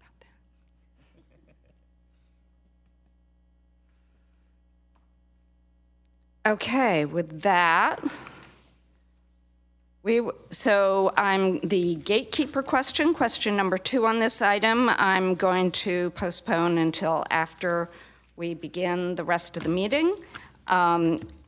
So I will call to order our, actually, I'm going to ask for an opinion. Is Senator Becker here? Should we go to that and then do the gatekeeper? Thank you, Mayor. I believe you can call the meeting to order and then go through those items. Go through the items, okay. And then when he arrives, we can make sure that we turn over the floor to him. Okay. Okay, so we will now be moving to our regular session. And so for those of you who have just arrived, good evening. Welcome to the joint meeting of the Mountain View City Council and the Shoreline Regional Park community. For those of you who are joining us in person, please note that due to our hybrid environment, audio and video presentations can no longer be shared from the lectern. Requests to show an audio or video presentation during a council meeting should be directed to city.clerk@mountainview.gov by 4:30 p.m. on the meeting date. Additionally, due to our hybrid environment, we will no longer have speakers line up to speak on an item. Anyone wishing to address the council in person must complete a blue speaker card. Please indicate the name you'd like to be called by when it's your turn to speak and the item number on which you wish to speak. Please complete one blue speaker card for each item on which you wish to speak and turn it in to the city clerk as soon as possible, but no later than the call for public comment on the item you're speaking on. Instructions for addressing the council virtually may be found on the posted agenda. Please join me in the Pledge of Allegiance. I pledge allegiance to the flag of the United States of America and to the republic for which it stands, one nation, under God, indivisible, with liberty and justice for all.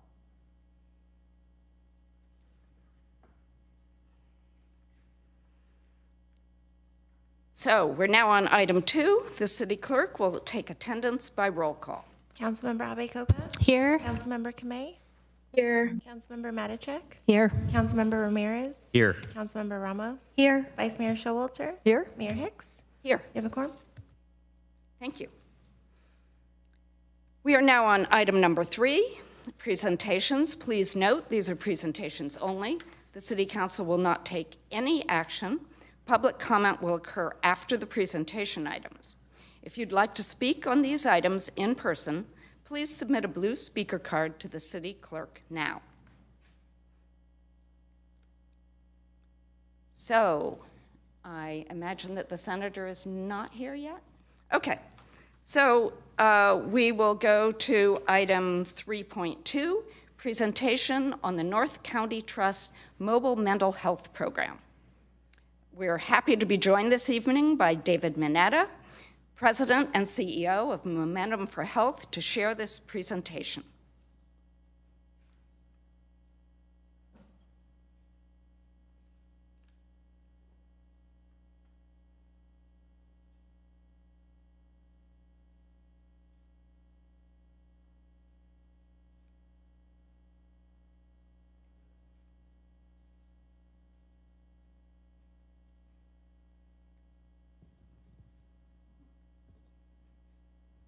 Hi, welcome.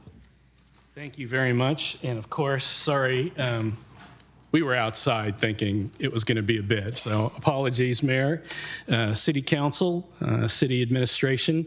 Thank you very much. My name is David Mineta. I'm the President and CEO of Momentum for Health. And I'm joined, I'm doing a little moonlighting. I'm working for Andrew tonight, our Assistant Manager of the Trust Program. And we are very happy and pleased to be here to present the Trust Program to the City Council and City Administration.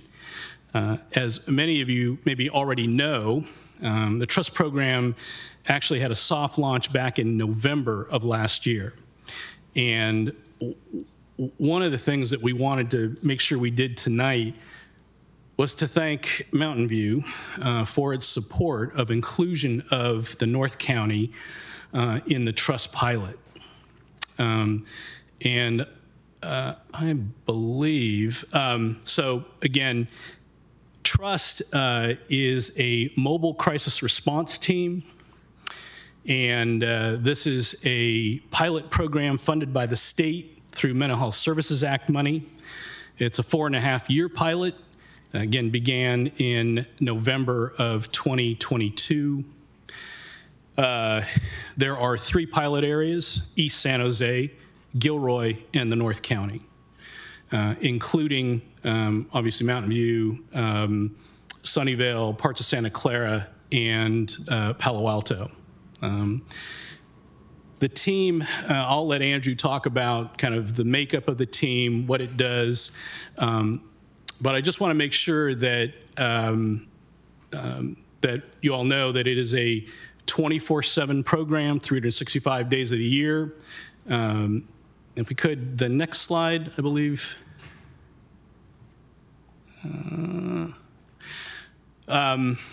So again,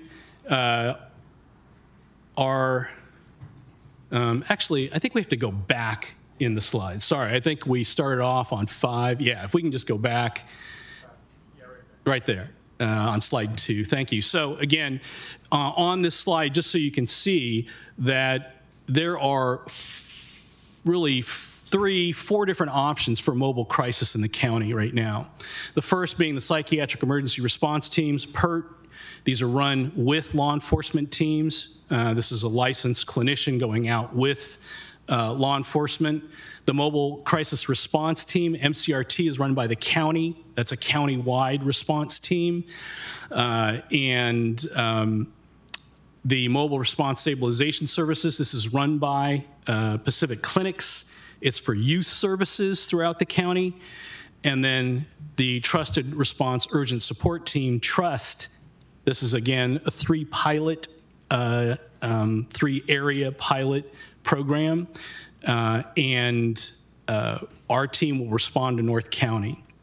So when you call 988, if folks want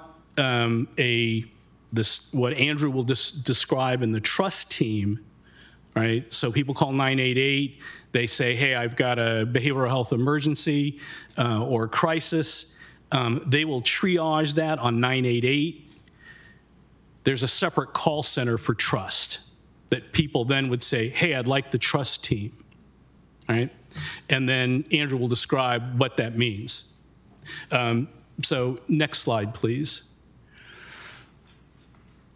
Just to give you a little history, this has been going on for a while. And again, that's why I wanted to thank Mountain View, because Mountain View was actually helpful in this process before it even went anywhere. I was talking to Council Member Abe Koga about this way long time ago, right? And appreciated her support in talking with the county as well.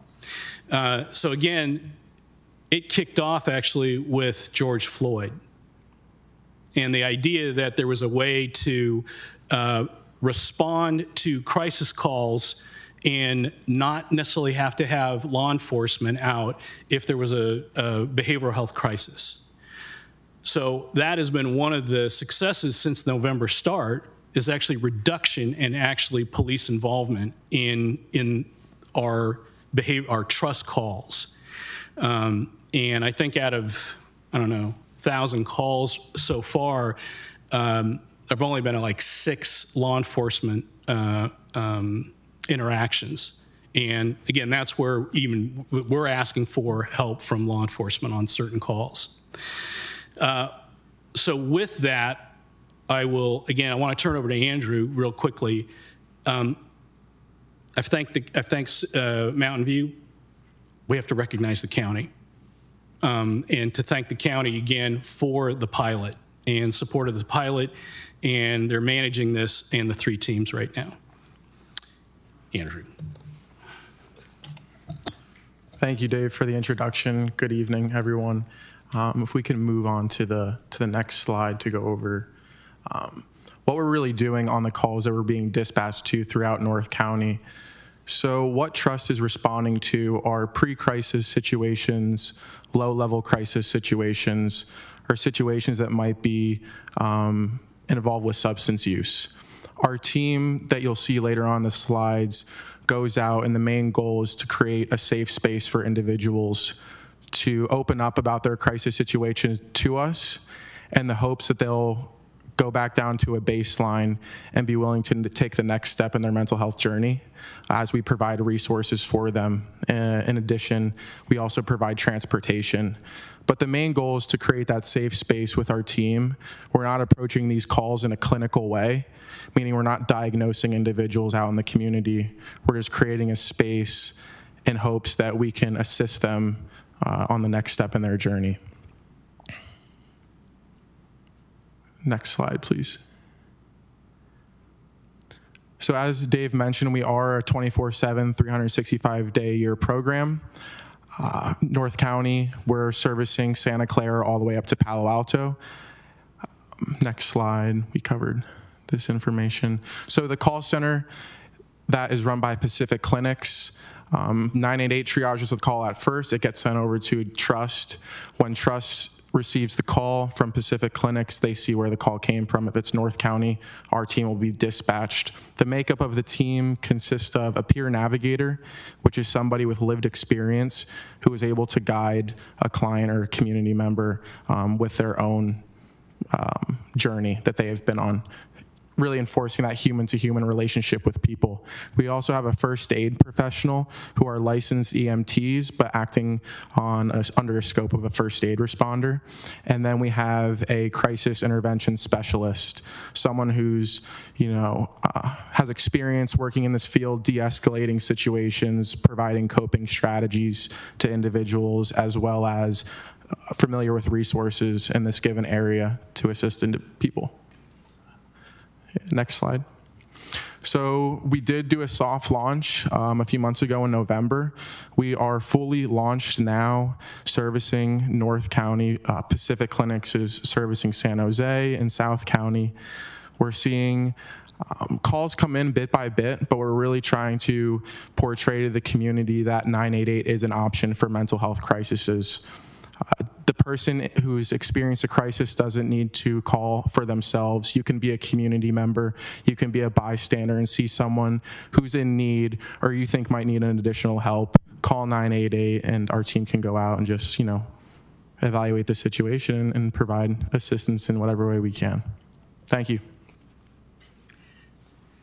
I'm not sure if it might be helpful actually to hear maybe just one example of a call in North County. I don't know, Andrew, we got just something, just an example of some of the, like a typical call or something that we get. Yeah. So we see on calls that oftentimes when we have client information and we're going to, say, a home setting, that oftentimes the client isn't the only one who's experiencing a crisis. Family members around them might be as well, stressful situation. They might be seeing a loved one experiencing a mental health crisis for the first time, and it takes a toll on everybody. So just examples, without going too in depth, when we arrive at these homes or even in the community, our team is just aware of that it's not only the client who might be in need, but the family members around them. So if we were on a call with someone experiencing substance use, related issues, and then the family members did not know how to navigate what their son was going through. So we provided education for them on how to deploy Narcan for their son, who they were fearing that might experience an overdose. So we sat down with the family, went through the parameters of how to address those situations, where to ask for help, how to deploy the Narcan and things like that. So, we're not forcing any of our, clients into a level of care, but we're just there to assist them and hopefully provide enough information and a space for them to continue on their journey. Thanks, Andrew. And oftentimes it's a connection to a program, right? So resources in the community. And after the team will go out, there'll be a follow-up with that person to see if the connection was made, how they're feeling, and kind of next steps. We appreciate also Congresswoman Eshoo. She was able to get an earmark funding for extra help for the trust team in North County. And through an arrangement with Palo Alto and in conjunction with Mountain View, we have both case managers coming on to do the follow-up calls to help on the after the team goes out, or after many of these calls will actually be handled from the call center itself. So even from the call center, doing follow-up to see how somebody is doing, if they need connection to a program. In addition, we're through the earmark, we're also training more mental health first aid providers that will be going out and doing community trainings on mental health first aid for young folks and for adults. And this is really important in the sort of behavioral health epidemic we find ourselves in now. Just more information on the ground for folks with families, for families, faith communities, schools, on and on. So again, we can't thank Mountain View enough for the opportunity to come out and present. We do appreciate, I know Andrew talks often about his discussions with Councilmember Ramirez as well, updates, and so we would be available for the rest of the council as well. So if you have other updates you'd like, please feel free. Love to come out and update. So thank you all very much. Well, thank you very much. I learned a lot, and I know this is something that the council has been very concerned about for some time. Are there any council members who want to make comments on the presentation? Councilmember Abbott-Koga? Thank you, Mayor. I just want to say thank you to Mr. Mineta and your team.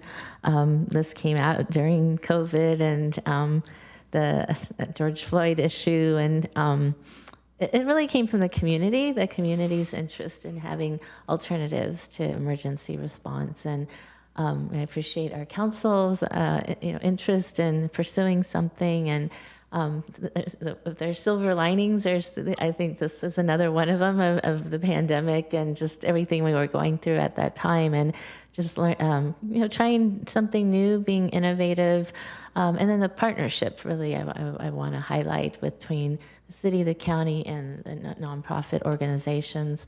It really is a team effort. I'm very excited that this has happened, and it's happened so quickly.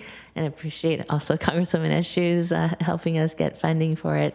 So I look forward to, I hope that we can get regular updates. I hope to hear some good success stories. So it's just, again, thank you very much for being here and for your partnership. Great. Thank you. Thank you all. Yes. Oh. Councilmember Kamei, do you have a comment? I do. I just wanted to thank David and Andrew and just say that I know this is something of particular interest to our PSAB, our Public Safety Advisory Board, and so hopefully we can pass on the slide deck and the materials to them. I think that just would be great. Thank you very much. Great. Thank you. Yep. Yes, thank you so much once again. You. Great. Thank you. So next, we are going to be having a presentation from State Senator Josh Becker on legislative priorities for 2023. He will be joining us via Zoom. Welcome, Senator Becker. The last time I joined you was on your gun safety town hall, although that was virtual, so we didn't shake hands, but welcome to the council meeting. Well, thank you.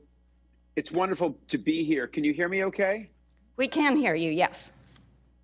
And is the lighting, I'm looking at it, is it just too, unfortunately I'm in my hotel room, but is it too washed out? I could try to change the angle. I can see you well. Okay.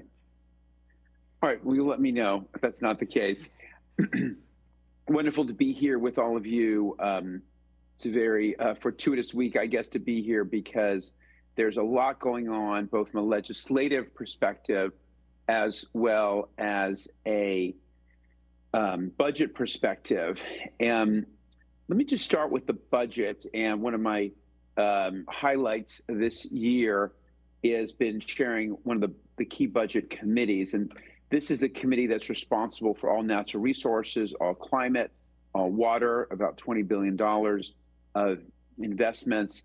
And obviously it's been a deep passion of mine and shared by, I think, many people in the area, but it's also given me a deeper insight into the budget. And as you know, we started the year with a budget deficit, and there's sort of speculation that when we have what's called the May revise, when we get some updated numbers, that deficit may grow slightly. So without spilling any particular beans, I think you can expect to see some creative thinking from the Senate. Tomorrow morning, we'll be announcing some of our ideas on how we can continue to invest in key priorities, whether it be housing and infrastructure, whether it be finally raising our Medi-Cal reimbursement rates, which have been way too low for too long, whether it be transportation, which was cut in the governor's budget, and it's a topic I'll come back to in a moment, and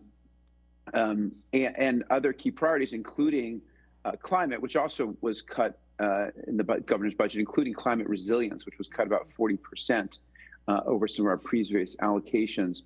So we put our heads together. We did a lot of creative thinking, and you'll hear more about that when it's announced tomorrow. And I have some concerns about one or two pieces of the package, but overall, I think there's a lot of good stuff in there to start a discussion.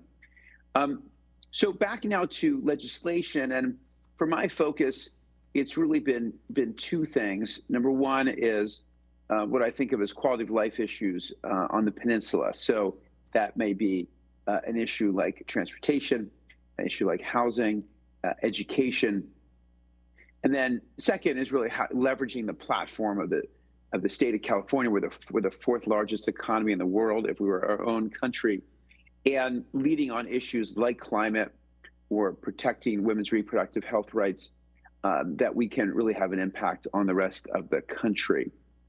And so I'll start off on the first bucket of issues. And some other new news since I was here last is that I was named vice chair of the Bay Area Caucus. And this is a great honor for me and gives me really a window into some of these issues that's really regional. And a lot of these issues are regional issues. When you think about transportation, housing, homelessness, they really need regional solutions. So being vice chair of the Bay Area Caucus now, I get to have that view across the area. And transportation is one area where it's no secret we're at a bit of a crisis, where Caltrain particularly and BART as well are transit systems that were the most self-sufficient got hit the most.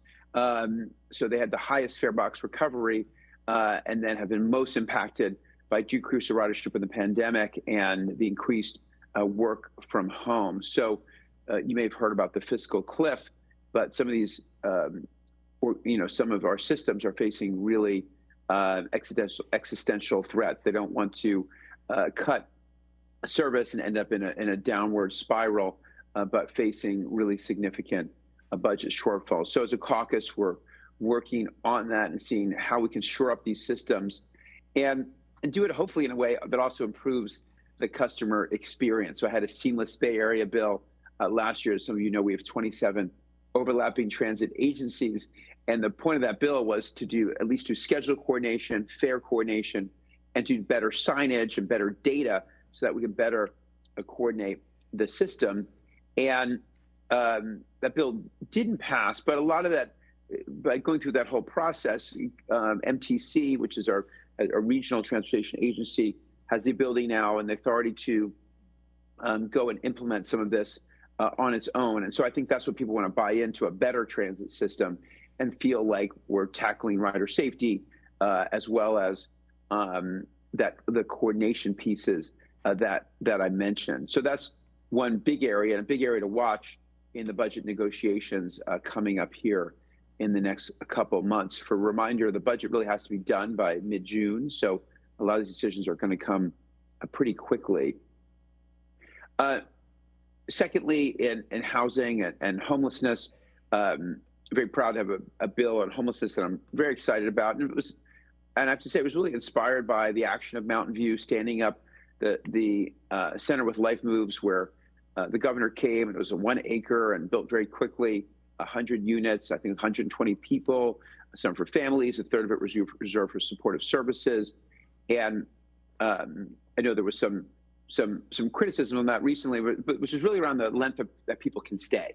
And we do want people to stay long. And that's part of my bill, is to really focus on these modular, relocatable structures that we can scale up quickly, that we can really take advantage of excess public land. So that's land that doesn't have another use for 5 years. So maybe you're a community college district, a water district, another government district. Maybe you're thinking about land that you may, or a building's getting entitled that's going to take a bunch of years. We can put these units on there. And the key is we lead the country in both homelessness and unsheltered homelessness. We have 50% of the unsheltered homeless in the country. And so the key is we got to get everyone indoors. We got to get everyone indoors. And this is the way to do it fast. We also have provisions for private land, and then provisions to make sure they're both high quality and fast and inexpensive.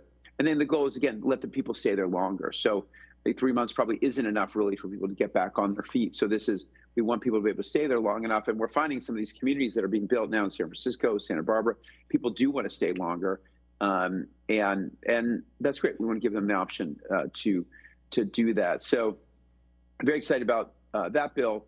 And then on housing, and I was really fortunate to be at the State of the City and hear you, Madam Mayor, and the rest of the team and the city manager, and just talk about a lot of wonderful things that Mountain View is doing in so many areas that I talked about. And one of it was our partnership when Councilmember Kamei was the mayor, and our partnership around building affordable housing. I was able to secure money from the state to help that project, which is going to be right downtown, a wonderful project being built. And really appreciate the city's commitment. And that's one of my goals. The state has to come up with more money for affordable housing. We know it's expensive to build, and we really have to target at people earning 50% of the area median income and less. And it's hard to do that without support from the state.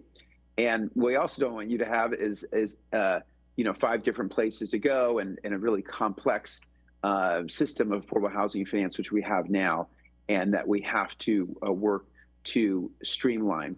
So again, we have to provide you more resources if we're going to build truly affordable housing, and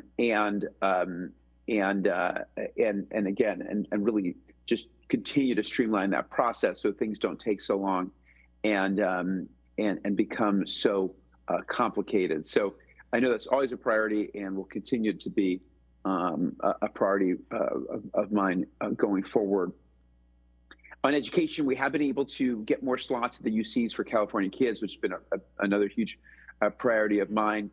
And that's, there's some designated spots at the 3 most competitive UCs, but it's about 10,000 across the entire system. And so we continue to push for more slots for California kids. I don't want to have to rely and say, hey, we're getting this many out-of-state or international kids because they bring more money. And it's fine if we want to, make the decision. We want that kind of diversity from that perspective, and to have the enrichedness of that kind of cultural diversity. That's great, but we don't want to do it just for financial reasons. And we want to make sure the state steps up in that case, and we can enjoy both our UCs, our CSUs, and our community colleges, which, overall attendance has been going down. And I've been working in San Mateo County for free community college, and something I'll continue to work on. We've actually seen the benefits of that, where community college attendance is up significantly, where it's really down in a lot of areas. So I think we're getting some good learnings from that as well, and how we can continue to leverage our community colleges. On the environment, and again, I was very appreciative to hear that so much of what Mountain View is doing, and this is really a partnership, and what you all are doing through your service on the council, but also through your work with Silicon Valley Clean Energy. And I was talking to Councilmember Abe Koga about Silicon Valley Clean Energy recently, and some of the innovative programs that are being led there. And that really is what it takes. It takes that innovation at the city level, at the regional level now with Peninsula Clean Energy and Silicon Valley Clean Energy, and then me and my colleagues setting the conditions at the state level. And so last year, I'm very proud, after a couple of years where, we didn't have a lot of big things happen in Sacramento on climate. Last year was called the most impactful year for climate legislation in California's history. And that's because of the goal setting that we did, the budget that we allocated, and then the specific pieces we started to implement. And now we need a lot of that more specific pieces. So I have 7 more bills this year that I won't go through all right now. But if we're getting serious about climate, we have to tackle everything. So that's large buildings, it's residential buildings, it's our grid itself, which includes transmission, includes holding PG&E accountable, finally, for actually connecting things to the grid, whether that be homeowners who want to electrify or big buildings or housing projects that are being built, and actually getting them connected in a timely fashion to the grid. And I have the leading bill on that. Or I have a bill on cows and cow burps and cow flatulence, because agriculture emissions, and methane overall is about 11%, agriculture is about 7% of our emissions. I've tackled building materials in the past. We have another bill that was our Ought to Be a Law contest winner this year. It just was up, a Stanford student, around stacking incentives for home electrification. So we have a lot of different pieces that we're working on, because that's the opportunity. And that's also the challenge. It's really about remaking our whole economy. And I think we're really entering a golden age. The next 5 years are just going to be fantastic for implementation with all the EV models coming on. Transportation is going to happen. It's just going to take some time. And now we're tackling all these other areas as well. And we couldn't be more happy to be involved. But a lot of the hard work happens in committee. So I appreciate when you all weigh in, and I appreciate Councilmember Ramirez coming to our press conference yesterday on our homelessness bill. And so when you all weigh in, it really matters. So that covers some of what I wanted to cover. There's a lot more that we're doing. We're looking at AI regulation, and I feel responsibility to work on that from our area. So we'll continue to open for ideas as we shape that. I had a bill I presented today called the Delete Act, which is to delete our information from data brokers. And Tim Cook, no less Tim Cook, said that in the Stanford commencement speech and later in time, this is something we absolutely have to do. But we're battling the industry on that one. These data brokers have thousands of pieces of information on all of us, and it's been used to track down immigrants. It's been used to puts women at risk for visiting reproductive health clinics. It's been used for doxing of public officials. I mean, for elder scams. This information is out there. We have to make it easy, one-stop shop to delete that information. So happy to. Is this a forum to take any questions, or would you like me to tell a little bit more? Well, first I want to thank you for coming and sharing what is, I'm glad to hear some good news, because it's usually, we hear so much bad news. And also to thank you for the money for affordable housing. I certainly agree that that's a challenge for us, and we always appreciate, anything you can get for us. I'm going to ask whether any council members have comments and questions, if that's okay with you. Do council members have comments and questions? I'm mostly hearing gratitude. Yeah, and I also wanted to congratulate you on becoming vice chair of the Bay Area Caucus. I guess now we know who to call. And yeah, if you want to make some concluding remarks, that would be great. Yeah, well, I just want to continue to. I don't want to interrupt you, but Councilmember Kamei did raise her hand. She's here virtually, so she's a little hard for me to see. No problem. Hi, Senator Becker. It's good to see you. I think we're both in Sacramento right now. I just wanted to thank you for coming. The city has really been working on focusing on our legislative priorities, and hearing directly from you, I think, helps us look at bills, find alignment, and I think it's been really fruitful to hear about potential ways we can partner. We just, right before you joined us, we were going over our work plan and goal setting, and one of the items is about, well, several have to do with housing and one has to do with homelessness, and so it sounds like you have bills that are tackling this topic. So it sounds like it's a really good time for you to be joining us. So I just wanted to share that back and thank you again for joining us. Thanks, Mayor. Yeah, so sorry to interrupt you. And if you want to close out with any additional comments, that would be great. Sure. Yeah. Again, it's wonderful to engage. A lot of the best ideas do happen from people in our district, people in our area. That was formally now through this Ought to Be a Law contest, which was fun. Senator Hill did it before me, and Senator Smithian helped start it before that. But also just informally, a lot of ideas coming. We're also working with El Camino Health, El Camino Hospital on a bill that's a priority bill for them this year. So I want to certainly continue to do that. And again, just continue to hear from people on a variety of issues. I know that appreciate that folks in our area, my district, we pay significant amount of the income tax, and I think people want to see then that progress on the roads. And I know El Camino, we're finally, I'm hounding Caltrans all the time, and read the Mercury News, where it's always listed as the worst area, the worst part of the worst roads in the area. And we're finally making some progress there. So I think people want to see just good return and the basics of the roads and infrastructure and especially in housing and transportation, education. So we're looking to do our part there, and then continue to think of ways we can really be bold visionaries in a way that makes all of you proud and makes us proud to be here in California, where we can lead in a really meaningful way in things like reducing our carbon emissions here and around the globe and in other areas. So thanks for having me.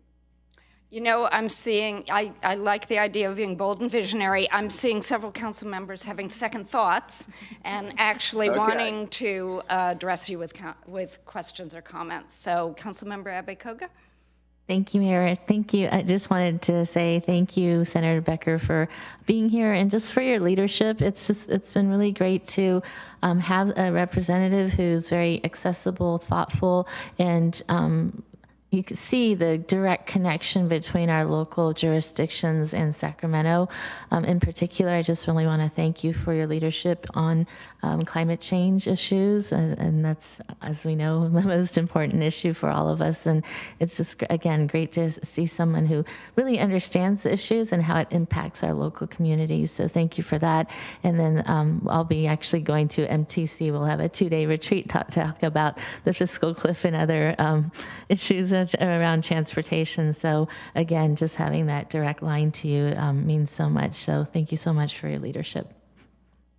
Absolutely. Thank you on both those issues. And we just had Earth Day. It was a great chance to celebrate. I mean, solar's come down 99% in my lifetime. And now we need to do that across other areas as well, including removing carbon from the atmosphere, which I also have a bill on this year, which happens to be controversial. I don't think it should be. But lots to do, but really exciting time. Thank you. I also see that Councilmember Ramos has a question or comment for you. Hi, Senator Becker. Nice to see you again. It was great seeing you in person a couple weeks ago. You have a lot of very important legislation moving through. Now that we have a legislation program in our city, is there anything that we can be helpful to you in pushing your bills and priorities? Like what is something that how can we be helpful? Well, thank you for asking. I'm sure we'll follow up. But like 634, for example, which is the homelessness bill, we had the event for yesterday. That was up in Governance and Finance Committee. And, there's some people who just, they're very focused on permanent housing, which is great. I am as well, supporting every bill and every money we can for that. But then they tend to look askance at anything that's not that. So it actually is a bit of a battle. So that's an example of one that will be a somewhat close vote. but others too. I'm sure we will follow up with you. I appreciate that because it is good to have the local voice weighing in, and for folks to know that our local cities are behind us when we have important legislation. Okay, well, once again, thank you so much. I was especially glad to hear you say that we're in a golden age for climate legislation. I think that's what we all want. And yeah, I hope you come again next year with an even better update. I'll work on it. Okay. Okay, thank you again. All right, bye.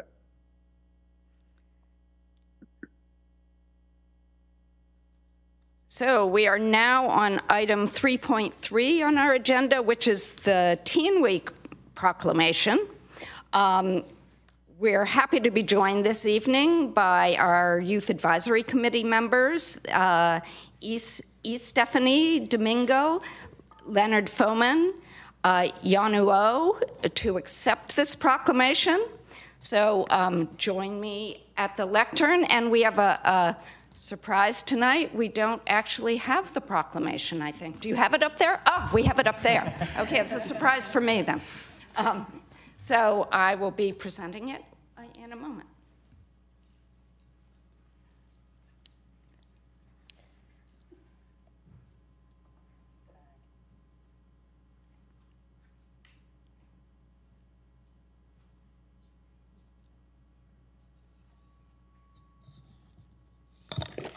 Yikes. So I'll hand this to you after I read it to you. These proclamations are a little bureaucratic, so bear with me. Whereas youths and teens account for 20.3% of the Mountain View population, and whereas teens who perceive that adults in the community value youth are more likely to grow up healthy, exhibit leadership, value diversity, and succeed in school, and whereas teens represent a large and often underutilized resource for immediate and long-term community development efforts and change, and whereas teens from student-based organizations and youth committees provide positive contributions to the Mountain View community by leading initiatives that prioritize mental health, climate change, and sustainability efforts, LGBTQ+ inclusion and diversity, and whereas parents, teachers, and community members can support teens by encouraging them to share their voice, provide them with meaningful opportunities and role model positive behaviors, and whereas the Youth Advisory Committee has developed an annual week of celebration called Teen Week to showcase teens in our community, including their creativity, intelligence, activism, mental wellness, and the value they provide. And whereas community members, including fellow teens, can show their support of Teen Week by attending events including a teen art showcase, teen open mic night, and enrichment workshops and classes. And whereas teens are the future of our community, and including them in decision-making and celebrating their achievements is imperative. Now, therefore, I, Allison Hicks, Mayor of the City of Mountain View, along with my colleagues on the City Council, do hereby proclaim May 1st to May 6th, 2023 as Teen Week.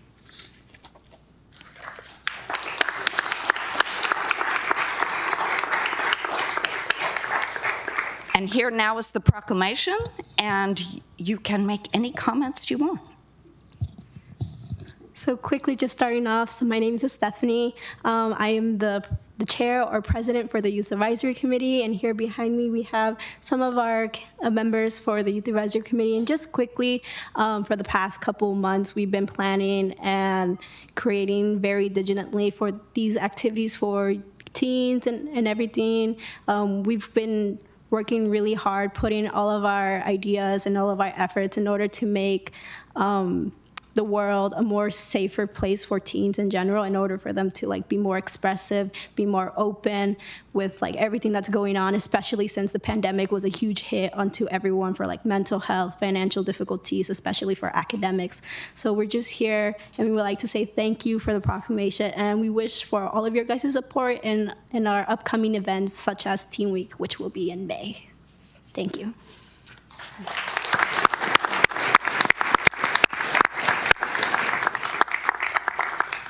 So do council members have any comments? I just wanted to comment, thank you very much for bearing with us. I hope you enjoyed some of the previous presentations. And thank you for doing this during this difficult time, you know, of the tail end of the pandemic. It's not the easiest time to be a teen. And Councilmember Kamei also has a comment. Great, thank you.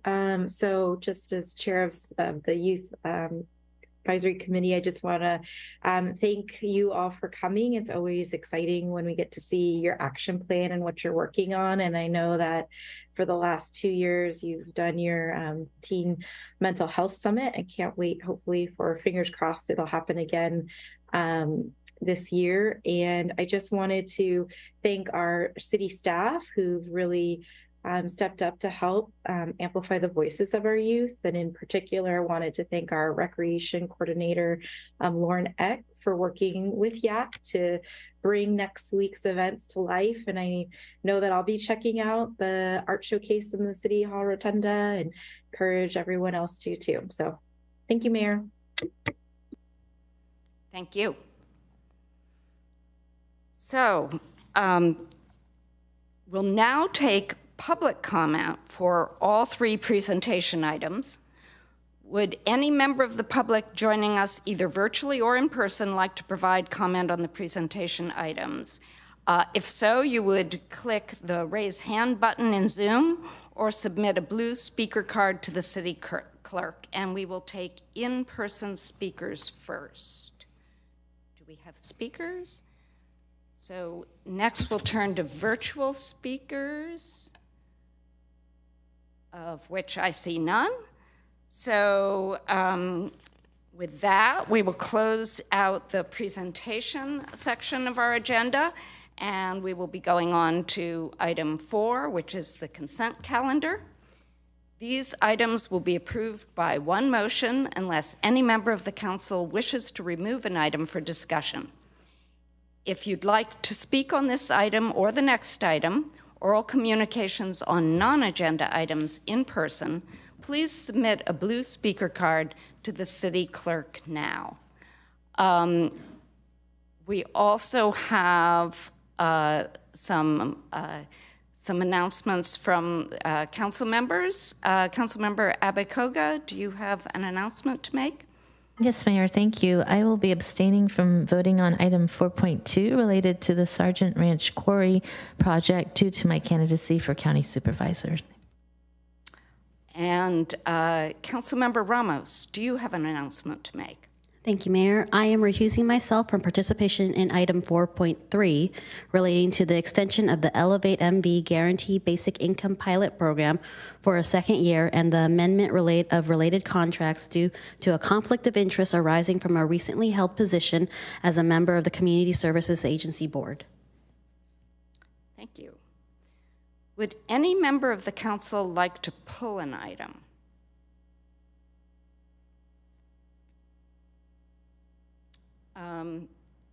Councilmember Matichak. Thank you. I don't necessarily want to pull an item. I just want to register a no vote on 4.3. And then on item 4.2, I do support this, but I would like to request that as part of this, the mayor contact Supervisor Simitian and have a chat with him before the Board of Supervisors votes on this. Would that be possible? Instead of just sending a letter? Say that one more time, before the Board of Supervisors votes on this, just Votes have on a it. personal conversation with our... I would certainly be willing to talk to him. Great, thank you very much. So, I don't see any other council members wishing to or any council members wishing to pull an item or make comments. Would any member of the public joining us virtually or in person like to pull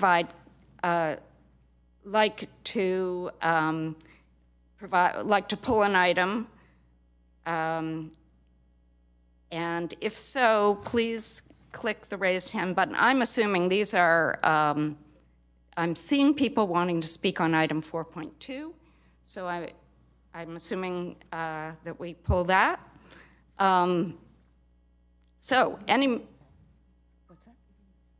Oh, okay, we can just have you speak. Would any member of the public joining us virtually or in person like to provide comments? If so, please click the raise hand button in Zoom or submit a blue speaker card, and we'll take in-person speakers first. Each person will have 1 minute. So we have Hannah Moreno.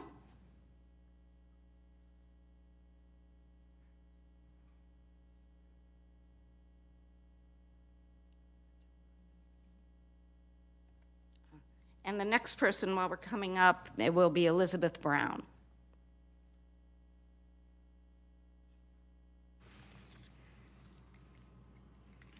Do you guys have a timer? Oh, right there. Perfect. All right. Good evening, Mountain View City Council and Mayor Hicks as well. My name is Hannah Moreno. I'm a Mutsun Tribal Band member.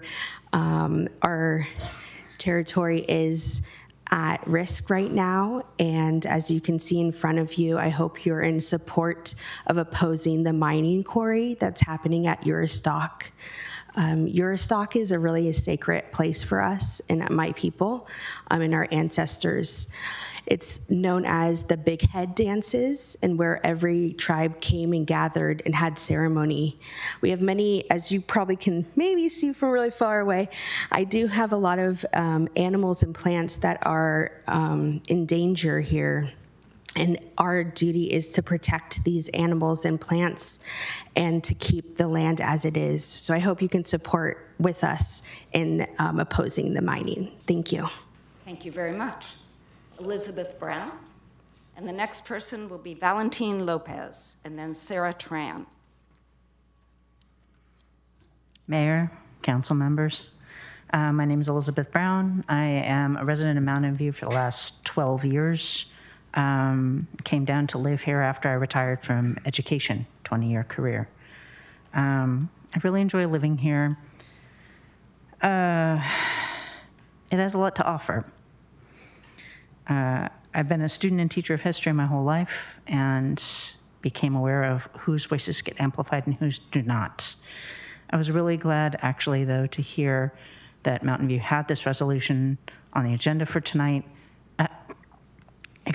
in support of the tribal peoples who are trying to take care of their land and protect what they feel is sacred and holy to them. I want to be in support of them. I want us to be in support of them. It's the right thing to do. So. Thank you very much. And thank you. Valentine Lopez.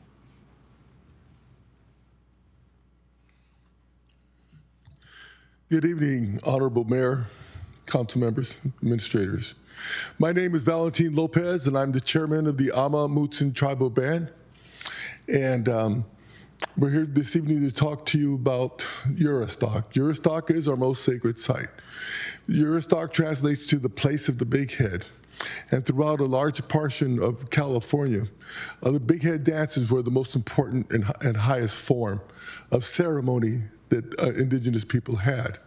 Our people have not been, our spirituality has never been respected. Our tribe is not recognized, even though we signed treaties in 1851 that were sabotaged by the state of California. And that is why we are not recognized today, and that's why you don't have recognized tribes in this territory today. You may ask, why are we in Mountain View when the project is in San Jose? I've been told that the only thing that could prevent this mine from being approved is overwhelming public support throughout Santa Clara County. And that's why we're here this evening, to ask Santa Clara County to join with other members of the county, other cities from within the county, to let the supervisors know that this must be denied. Thank you. Thank you. Next, we have Sarah Tran, followed by Alice Kaufman and Jordan Grimes.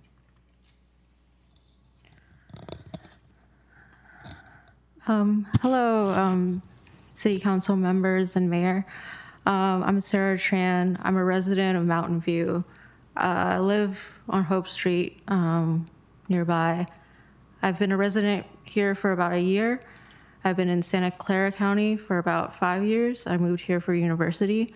I wanted to speak in support of the resolution on 4.2, just honoring Indigenous sovereignty and speaking in support of the Ama Mutsun Tribal Band in terms of honoring what has been taken from them, and just showing up in support of Indigenous rights. So I would hope that the City Council would vote in support of this proposition. Thank you. Thank you. Next, Alice Kaufman. Good evening, Mayor and Council members. Alice Kaufman, Policy and Advocacy Director with Green Foothills. I want to extend a heartfelt thank you to all of you for taking action on this issue tonight. Juristac is a unique region both for indigenous spirituality and for wildlife. Because of its location at the very southern end of the Santa Cruz Mountains, it's the gateway for animals to move in and out of the Santa Cruz Mountains. There's only 2 remaining pathways for that kind of migration to occur, in Coyote Valley in San Jose and here at Juristac. And this quarry would lie directly across the pathway that animals need to take to get underneath Highway 101. So for animals like mountain lions, which are already at risk in the Santa Cruz Mountains, this is a critically important issue, and we really appreciate you taking action on it tonight. Thank you very much. Thank you. Next, Jordan Grimes. Good evening, Council, Honorable Mayor. Jordan Grimes, South Bay Resilience Manager with Greenbelt Alliance. Like Alice, I just want to say and express our deep gratitude and appreciation for agendizing this item tonight. As has been mentioned, this project truly would be ecologically and socially devastating to the area. As Alice mentioned, as others have mentioned, in addition to the social aspects, the social damage that would be caused, there would be irreparable harm done to critical wildlife corridors. Ecological sustainability is something that affects all of us. It does not respect man-made borders, which is why we're here tonight asking for your support, asking for you to join with us and with other members of the county in opposing this project. And we appreciate both the resolution as well as Mountain View's considerable commitment time and again to sustainability. Thank you so much. Thank you. So last call for in-person speakers. Seeing no more in-person speakers, we'll go to virtual speakers. And the first is Teddy Simon.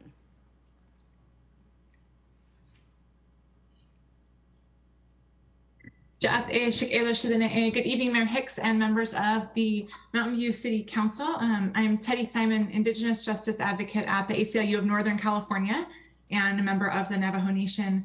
We have thousands of members throughout Northern California, including many in Mountain View and the Peninsula. At the ACLU, we understand Indigenous justice fundamentally as the right and the ability of Indigenous peoples to exist as Indigenous people and exercise sovereignty over themselves and the land to which they belong. This includes the freedom to practice traditional ways of governing and being, to teach and learn Indigenous language and celebrate culture. Tribal sovereignty is inherent and timeless, and the existence of Native nations is often intimately tied to land and protection of sacred sites. We're proud to join the Ama Mutsun Tribal Band, and there are many allies this evening in asking that the Mountain View City Council adopt this important resolution. Thank you. Thank you. Next, we'll have Helen Carroll, followed by Casey Hederly. Yes, hello. Can you hear me? I can hear you, yes. Okay, great. I'd like to, if this is the right time, I'd like to speak to 4.5. Is that okay? Yes, you can speak to that. Okay, I just wanted to give my thanks to the council, the mayor, Parks and Rec Commission, and the Parks and Rec city staff for all the hard work they have done. I'm Helen Carroll, the president of the Pickleball Club in Mountain View, and I just wanted to to let everyone know that if you need anything from us or any way we can help, we're more than happy to do that. But just thrilled with the work that the city is doing and to make Parks and Rec just available for everybody. Thank you. Thank you. And next we have Casey Hetterly. Good evening, Mayor Hicks and council members. My name is Casey Hetterly, and again, I'm an intern with the Santa Clara Valley Audubon Society. We are here to support this resolution in solidarity with the Ama Mutsun tribe to preserve Yuristock as open space. The development of this land into a quarry will have a devastating effect on tribal cultural resources, wildlife, and the local ecosystem. Thank you for taking steps in the right direction to support this preservation of essential land. Thank you. Thank you. So now, seeing no more virtual speakers, I'll bring the item back for council action and note that a motion to approve the consent calendar should also include reading the title of the ordinance attached to item 4.1 and the resolutions attached to items 4.2, 4.3, 4.4, 4.5, and 4.9. As we have a member of the City Council participating virtually this evening, all votes will be done by roll call vote. And Councilmember Ramirez. Thank you, Mayor. I'm happy to move the staff recommendation, including the following items, and I'll also register the no vote and the recusal and the abstention as recorded. So the staff recommendation includes item 4.1, adopt an ordinance of the City of Mountain View amending the Mountain View City Code of Ordinances to repeal in its entirety Article 8, Drainage and Flood Control of Chapter 8, and add a new Article 8, Floodplain Management of Chapter 8, to further the flood resiliency of the city and align the City Code of Ordinances with the California Building Code, and finding the ordinance is not a project under the California Environmental Quality Act to be read in title only, further reading waived. 4.2, adopt a resolution of the City Council of the City of Mountain View in support of the efforts of the Ama Mutsun tribal band to preserve Sergeant Ranch / Yuristock as open space to be read in title only, further reading waived. 4.3, adopt a resolution of the City Council of the City of Mountain View extending the Elevate MV Guaranteed Basic Income Pilot Program, Elevate MV, for a second year and authorizing 1, amendment of the agreement with the University of Pennsylvania Center for Guaranteed Income Research to extend the term for 1 year and increase the amount by $137,548. 2, amendment of the agreement with Community Services Agency of Mountain View, Los Altos, and Los Altos Hills to extend the term for 1 year and increase the amount by $1,169,165. And 3, execution of other related agreements as necessary for implementation of Elevate MV for a second year to be read in title only, further reading waived. 4.4, adopt a resolution of the City Council of the City of Mountain View appropriating and transferring $14,181.48 from the general non-operating fund to the general operating fund, and to increase revenues and expenditures by $14,181.48 in the general operating fund for reimbursement of fire personnel costs to be read in title only, further reading waived. 4.5, adopt a resolution of the City Council of the City of Mountain View appropriating and transferring $600,000 from the general non-operating fund to Capital Improvement Program Project 22-37, and appropriating and transferring $600,000 from Parks and Recreation Strategic Plan Project 22-37 to the Parkland Dedication Fund to return funds originally appropriated to Project 22-37 to be read in title only, further reading waived. And 4.9, adopt a resolution of the City Council of the City of Mountain View transferring $80,000 from the Golf Subfund to the Restaurant Subfund and appropriating an additional $384,000 in the Shoreline Golf Links Michael's at Shoreline Restaurant Fund to be read in title only, further reading waived. And thank you. And I see we have a second by Vice Mayor Showalter. So I believe we're doing a roll call vote. City Clerk, would you like to take the vote? Councilmember Ramirez? Yes. Councilmember Ramos? Yes. Councilmember Abecoga? Aye, with the abstention on 4.2. Thank you. Councilmember Kamei? Yes. Councilmember Manajek? Yes. Vice Mayor Showalter? Yes. Mayor Hicks? Yes. Motion carries unanimously.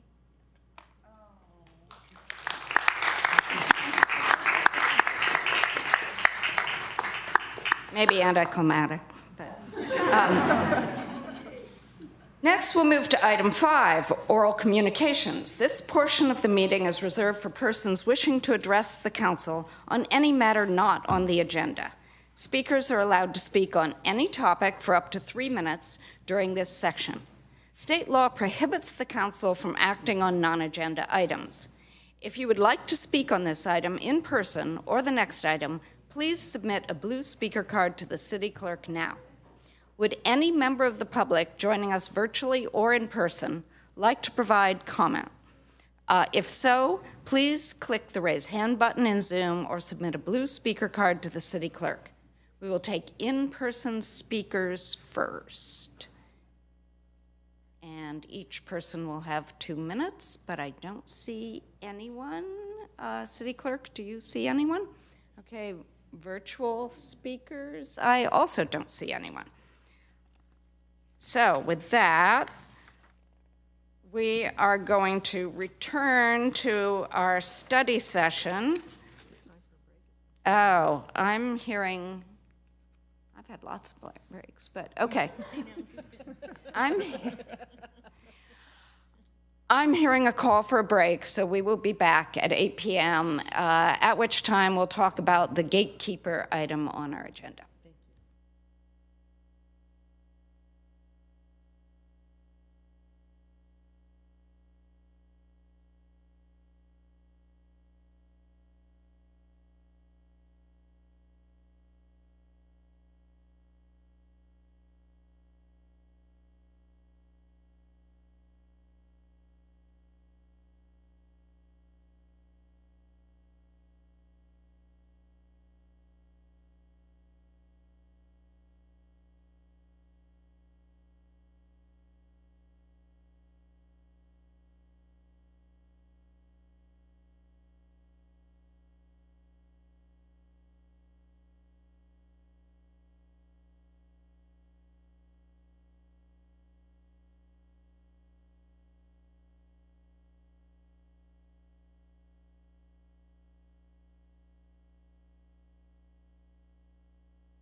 So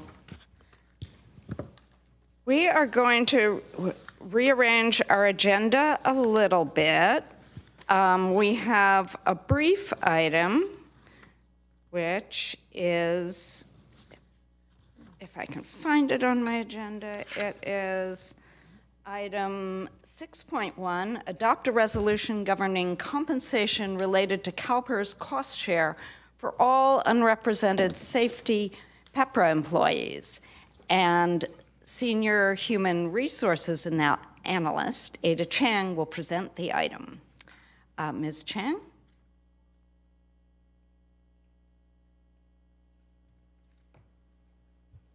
Thank you. Good evening, Mayor and Council. My name is Ada Chang, Senior Human Resources Analyst, and Sue Rush, Human Resources Director, is in the audience as well. Today, I'm bringing forward a resolution to amend the cost share for unrepresented safety Public Employees Pension Reform Act, otherwise known as PEPRA employees. Every year, CalPERS publishes an actuarial that shows the employee normal contribution amounts every fiscal year. For the upcoming fiscal year of 2023 to 24, the employee normal contribution for safety PEPRA employees is increasing from 11.25% to 12%. In order to keep the total agreed upon contribution paid by safety PEPRA employees the same, the employee share of the employer contribution, otherwise known as a cost share, would need to be reduced by 0.75%. For represented safety members in the Police Officers Association and International Association of Firefighters, this reduction has already been processed via a side letter. However, for unrepresented safety members who do not have a memorandum of understanding, the city would need to request a contract amendment process to be started with CalPERS. The first step of the CalPERS contract amendment process would be for us to have current resolutions pertaining to the cost share for unrepresented safety members reflect the appropriate amounts. There are three key components that are needed in order for the resolution to meet the CalPERS requirements. Firstly, the sworn unrepresented employee regular contributions have been updated to reflect the PEPRA contribution rate of 12%. Secondly, CalPERS requires the employee paid employer contribution and the employee paid survivor benefit contribution for sworn unrepresented employees to be combined and listed as a cost share in the resolution. And lastly, for the purposes of cost share, CalPERS does not allow for single classification groups. So therefore, the fire managers will include the fire chief and the police managers will include the police chief. Once council passes the resolution, staff will submit the remaining documents to CalPERS for approval to begin the contract amendment process. Pending CalPERS approval, staff anticipates bringing the contract amendment for council's approval in the next few months. Thank you very much. Do any council members have questions? Seeing no one. Would any member of the public joining us virtually or in person like to provide comments on this item? If so, please click the raise hand button in Zoom or submit a blue speaker card to the city clerk. We'll take in-person speakers first. Each speaker will have 1 minute. No speakers. Okay, we'll take virtual speakers. And I see no speakers. I will now bring the item back for council deliberation and action, and note that a motion to approve the recommendation should also include reading the title of the resolution attached to the report. I see a motion by Councilmember Ramos and a second by Councilmember Matichak. Councilmember Ramos? Thank you, Mayor. I move to adopt a resolution of the City Council of the City of Mountain View to modify CalPERS cost share contributions for all underrepresented Safety Public Employees Pension Reform Act employees to be read in title only, further reading waived. So with a second by Councilmember Matichak, City Clerk, would you like to take a roll call vote? Councilmember Ramos? Aye. Councilmember Matichak? Yes. Councilmember Abe Koga? Aye. Councilmember Kamei? Yes. Councilmember Ramirez? Yes. Vice Mayor Showalter? Yes. Mayor Hicks? Yes. Motion carries unanimously. Okay. We will now return back to our unfinished study session, and I will let Ms. James come back. I'm sorry to keep you all night. And so we will be answering the second question proposed to us during our study session. Ms. James, would it be possible to put the question up on screen to refresh our memories? So the question is, does the council agree with the staff recommendation regarding the gatekeeper process or have any other feedback? And we can start with council questions and then council comments. Are there questions? First questions? Councilmember Ramos, is that a question? Because I have a question. It is. Okay, Councilmember Ramos. Just understanding in terms of the gatekeeper process, having the gatekeepers heard in 2024, that is only if we want to make major changes to the gatekeeper? Thank you, Councilmember Ramos. I will refer that question to community development staff.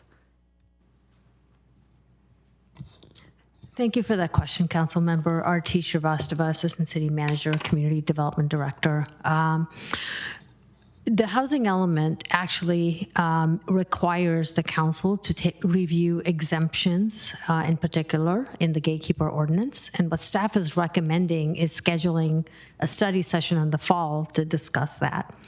We anticipate it will take until Q1 of the coming year in 2024 to bring back amendments because it will have to go through the Planning Commission.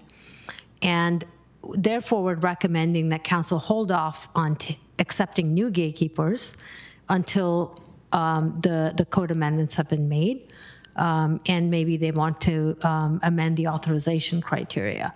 So we are still recommending moving forward with the housing element process to look at exemptions, amending the ordinance if necessary, and then taking gatekeepers afterwards. So our recommendation would not be to accept gatekeepers this year. Would it be possible to do gatekeepers this year under the old program and then work on updating our gatekeeper process as required of our housing element for next year? Council is entirely within your purview to do that. We're a little bit worried about even completing the council work plan. And we want to make sure that we have a lot of housing element implementation action items that were not part of the work plan that we have to get to. And so, we were thinking about that in addition as we made our recommendation. But yes, council has the purview to do that. But in the end, the gatekeepers will always be priority 3. And we will not be assigning staff to the projects until we have staff available. So they might have to wait a year or more. Thank you. Okay, so again, questions first. Councilmember Abekoga, your questions. Thank you, Mayor. So I just wanted to confirm that if we were to proceed either way, I know I just heard there might be interest in doing gatekeepers, doing a process this year as is, that I know we talked about, we would include commercial developments in addition to housing proposals. Well, I'll just ask that one first, and then I have a potential follow-up. Thank you, Council Member.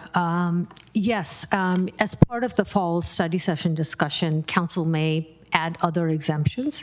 We were required to do one for the housing element, and that might be a good time to discuss all of it.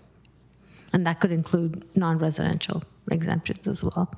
So if we were to flip the timing and go ahead and do a gatekeeper process with current requirements, that would also include commercial development? Well, if council wished to look at gatekeeper projects this year, for example, and let's say they authorize 2 or 3 projects to move forward, those would come in through the gate.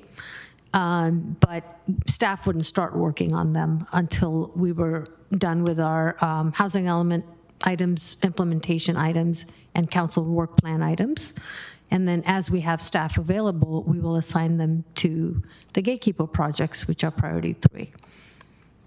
So in light of that, the housing element project relative to gatekeeper is to look at potential exemptions. So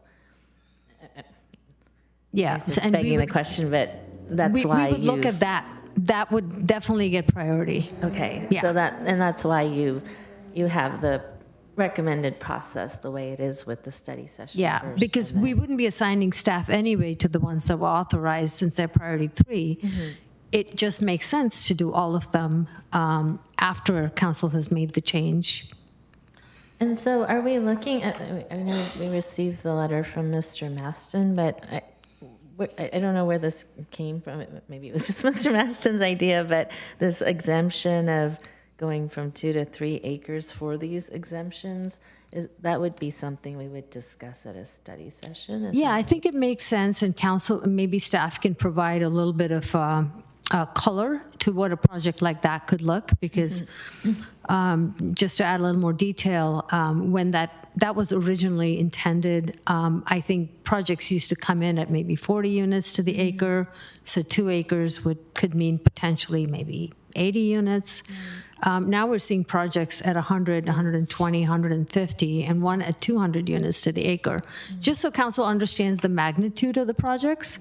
And then you can decide. If it's 3 acres, that's fine, but I think just understanding what those projects could look like is going to be important.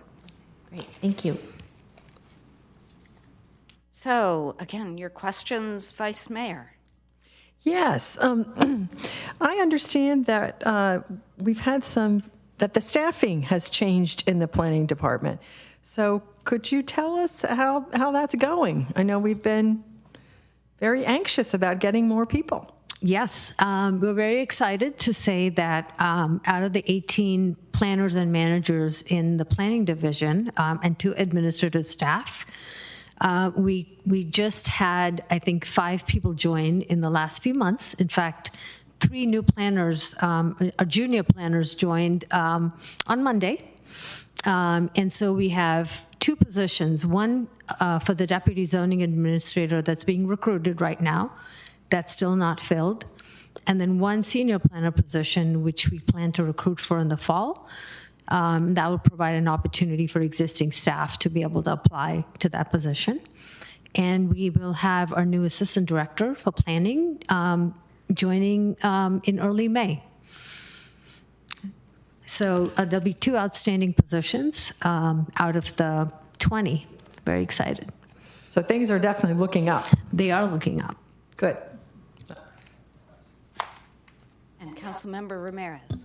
Thank you, Mayor. I have a couple of questions about the staff recommendation. So the recommendation essentially increases the number of applications that would be exempt from having to go through the authorization process, right? Thank you, Council Member. Yes, it could. If looking at exemptions is one of the requirements in the housing element, Council may wish to loosen the regulations on projects that would be exempt, particularly residential projects. So that would be fewer applications that would come to need authorization, and they would be accepted over the counter instead. Right. So that would increase the demand for staff time, right? So every time we exempt something, that means you are required to process it. Yeah, it does mean that. Every time you exempt something, that means staff is processing it. It still doesn't mean that they're going to get certainty that the city is going to change regulations for them, but we go through a long process, and typically they do take longer than the typical project that meets all the standards. Okay, that's helpful. Thank you. And then I'm looking at the housing element draft, and in the schedule for June 2024, it says establishing gatekeeper schedule and begin accepting gatekeeper applications. And then I'm looking at the milestones and time frame for, I guess it's project 1.3, which does include some mention about the gatekeepers. The milestones and time frame section says hold an annual gatekeeper meeting, which may be focused or limited or focused on residential or residential mixed-use projects at council discretion, and begin accepting gatekeeper applications before June 30, 2024.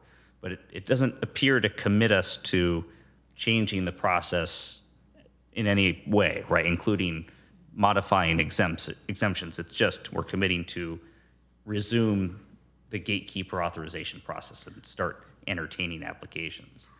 Well, it does look at reviewing exemptions, I believe. And I don't have it in front of me. And that's why we recommended the fall study session. It also does talk about accepting applications by June of 2024. And our recommendation would fall in line with that. You probably don't have a draft No, but in front of you. I could pull it up if you just give me a few minutes. That would be I might have helpful. to come back The to line it. I'm seeing is create increased opportunities for project-specific rezonings through the gatekeeper process. I guess I ask because I'm not finding a commitment in the housing element to modify the process. The only commitment I'm finding is to hear gatekeeper applications, which doesn't mean we have to authorize them. But it would be helpful to understand, do we actually have a commitment? We don't have a commitment to amend the ordinance, but I believe we were going to review them to see if they needed to be changed. So it doesn't commit the city to making changes to the ordinance. Okay. Thank you. Yeah.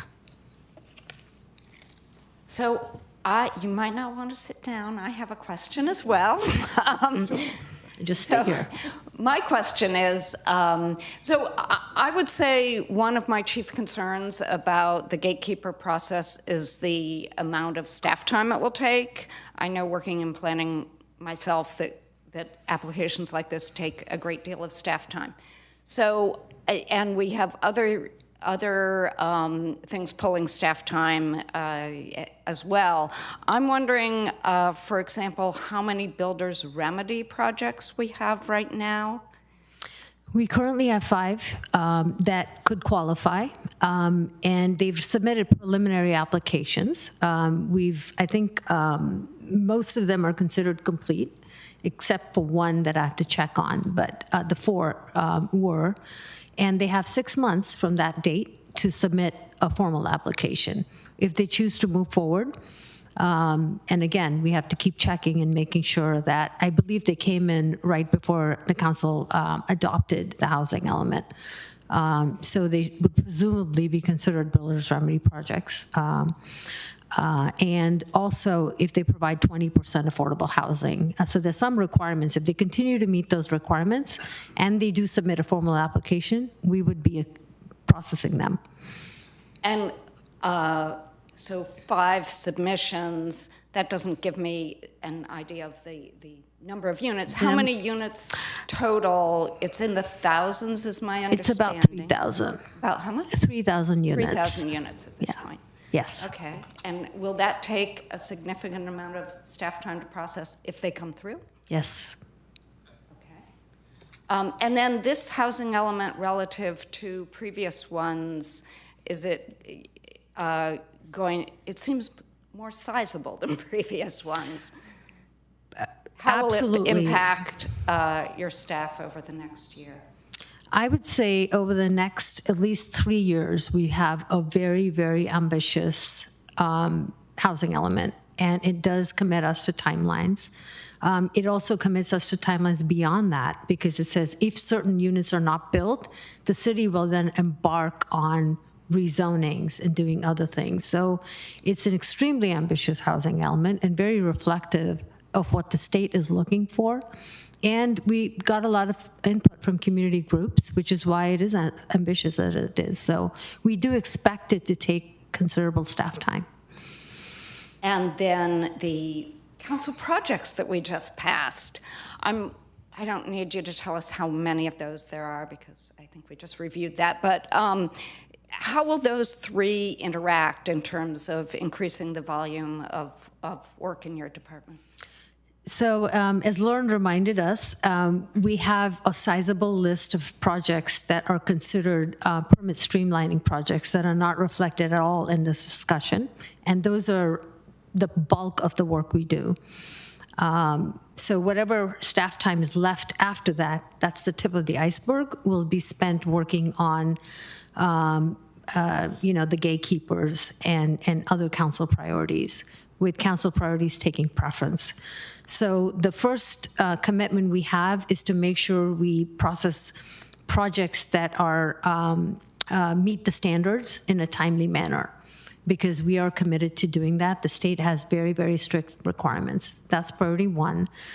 And then the second priority one actually is the housing element and other implementation. There are state mandates. We have to update our ordinances. So those are the priorities. The second set will be council work plan items, the ones A and B, because we are committing to starting and substantially completing those within the 2-year work plan. Priority 3 will be gatekeepers, and we will assign staff as they become available, because our planners are working on all of these projects. And they come and go depending on when applicants submit their resubmittals. So we can't always predict, and we can't plan our work purely based on our availability, because applicants are constantly resubmitting, and we have to constantly send our 30-day letters and coordinating with the department. So it's a very iterative process, and we figure out where there's time, where there's staff, and then we assign them to those priority 3 projects. And then I guess my last question to get a concept of your workload is, how long does it usually take newly hired planners to come up to speed? I would say a minimum of 6 months to learn just the basics and what we call the Mountain View way, because we have a very good customer service model. We go through a lot of training. We have a lot of procedures, committees, commissions, and they have to learn processes.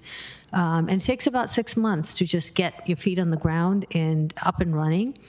And after that, there is some very heavy supervision. So all of our managers and senior planners are also supervising other planners on projects. So there is that task as well that they do. And our planners get trained. And it takes about, I would say, at least another 1.5 years to be able to just get on your feet, even for a senior planner, because there's so many pieces to learn about in our city. The precise plans, the replacement requirements for CSFRA units. It's very, very detailed, the list of items we have to learn. Thank you. I see Councilmember Matichak and the city manager. Did you want to? Yes. Thank you, Mayor, Councilmember Matichak, for letting me go now. So I would like to just add to what our Community Development Director said just about workload and bringing new staff up to speed, and also let the council know that we have about 30% of our employees in both the planning division and also in public works that are eligible for retirement within the next 2 years. So even though we are filling these positions, and we're really glad that we're at this point, we are still in the great resignation period where folks are leaving because they're retiring. So it is very possible and highly likely that we will continue to see staff leave Mountain View just because they're retiring. So we are seeing a changing of the guard, and it's happening in every single department. So to add to what Ms. Shrivastava said, training will continue to be a critical component, but with new people coming on, it means it's a loss of experience, knowledge, understanding how things are done, understanding all the new state laws, all the changes that are coming fast and furious. So I would say that's another large component to the workload, is just not only bringing people up to speed, but the constant potential for people to be leaving and then having more vacancies. And we are still the employer of choice. I mean, there is no doubt about that. Mountain View is highly sought after. We are very competitive, so that is not the issue. It is just what's happening in the public sector in general. So I would just let you all know that too, that whatever we decide to do with gatekeepers, as the director said, they will be priority 3 just because of all the ambitious projects that we have on the work plan and our very, very ambitious housing element. So I just wanted to give you that perspective as well. Thank you. Thank you. I was going to say we're moving into comments, but perhaps, well, Councilmember Matichak, whichever you want. Question? Yeah, it's a question. I just want to make sure my understanding of permit streamlining is correct. So I think I heard that gatekeepers obviously are not subject to permit streamlining, but are exemptions to gatekeepers? No, they're also not subject to permit streamlining. Just because they didn't need gatekeeper authorization does not mean that they're permit streamlining. Any project that needs a legislative change to our zoning, change to our general plan, is not a permit streamlining item. What about builder's remedy projects? Builder's remedy projects, actually, I believe we have to process them in a timely manner, because even though they don't comply, and I have to confirm this, but we will give priority to them over gatekeepers. Okay, thank you. So, seeing no more questions, we'll turn to comments. And I'll just kick off my comment. Is clearly I'm concerned about staff workload. So I'll just kick off with that short comment, and I did not set up the city manager to make that comment or talk to her ahead of time about it at all. Vice Mayor. I too am concerned about staff workload, but I also think one of the reasons that we are the employer of choice is that because we have really interesting projects to work on. And I think that that's one thing that gatekeepers often bring. They bring new projects. It has been quite a long time since we've had a gatekeeper hearing. I've heard 3 years. I've heard 4 years. It's several years. It's a long time. And one of the policy things I just wanted to sort of start the discussion off with is our general plan and our zoning, and our precise plans, they reflect the values of our community and how we want that community to develop. And as time goes on, those plans get, some of them get built out, some of our values change, and and there may be opportunities to further our goal for our community that a developer would see and be able to bring to us. I mean, for instance, we are now seeing a new kind of tech sector, the life sciences, come forward. And we haven't really had that much before, but it's a new opportunity. We have sort of strong feelings about office because of the traffic that produces, but R&D is, kind of part of our innovative DNA, and it doesn't produce as much traffic. So I think that this policy issue is sort of the tension between, the wanting to be innovative and wanting to have projects that are reflective of where our community wants to go now. If a project comes through in the gatekeeper process, it gives us, the council, an opportunity to say, yeah, this is something we think would be great in our community, or no, really, we don't think this fits, and so we don't want any more time spent on it right now. That's kind of the idea. And so I think that it's a balancing act. Obviously, if you don't have people to work on the project doesn't get worked on. I mean, but at the same time, even giving somebody a priority 3 gives them some certainty that they don't have otherwise. So I think this is something we really should be looking at seriously, because it has been such a long time. And I think that there are a couple of really simple changes I'd like to be looking at. One change in the exemptions is it says the third one has to do with NOFA. Well, NOFA deals with affordable housing. What if somebody came forward with an affordable housing that didn't want to ask us for money? I'd just be as happy for them to be exempted as people who want to ask us for money. So I would like that language changed to, 100% or 50% affordable housing. I don't know what would be best. That'd be something to talk about. And then when I looked at the exemption list, no, not the exemption list, the amendment authorization criteria, that I really thought that that really aligned well with our focus areas.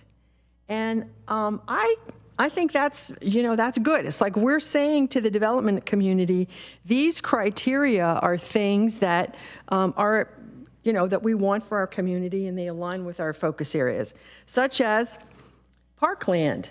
We want more parkland, environmental sustainability, mobility and connectivity. These are on that wheel we look at so many times, many of them are. And I think another one, I'd like to add a couple more to does the project promote innovative land use? And I think we could describe maybe what that innovative land use is. Like, does it include parcel reassembly? Like the project we saw, the only gatekeeper we've seen recently is the one for Terabella, where there was the parcel assembly between public storage and Alta, and they work together, and which the private sector can do lot assembly, and they came up with a much better project for our community, which, hey, that's what we want. So I think that's good. And then another one I could see is, does the project promote new businesses or industries? So I think that there's been a lot of talk over the last 6 months or so in our community, and among the development community in particular, about changes that would be helpful. I don't know if we're going to get a lot more by having waiting 6 months and having a study session. I just don't really see that as being helpful. I think we could probably go forward with either the current one we have, or one with some slight changes, and that would really be better from a policy point of view for our community, even if the people who were taking part in the exercise understood that they wouldn't necessarily get their projects evaluated immediately. It might be 6 months, it might be a year. At least they would know what happened. So those are some things I wanted to share. I think this is about the balancing of helping the policy of our community and the workload, and it's always a balance. So I'd like to hear what other people have to say. Thank you, Vice Mayor. I'm going to have Councilmember Kamei speak next, because she's virtual and not in the line. Okay. Thanks, Mayor.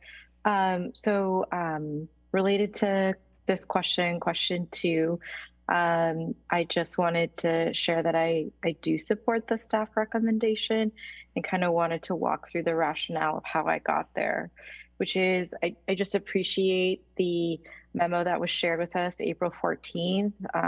It's attached to the staff report, and I think it really walked us through just the magnitude with which of projects the department is taking on, and appreciated colleagues' questions about the hiring and that discussion.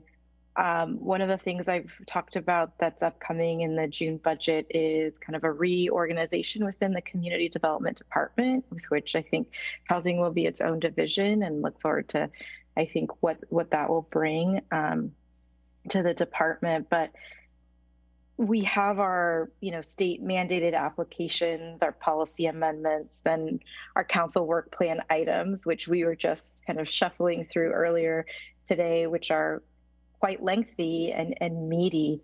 And then, giving staff capacity, it moves on to gatekeepers. And I think for me, I understand that rationale, given gatekeepers do not fit within the general plan or our precise plans. And so understand how it kind of came into the mix. The reason that I think that it's important to have a study session on gatekeepers is I don't feel that we're stifling innovation. I think the way the Mountain View process has worked is, it always allows for, all our processes allow for us to be innovative and creative.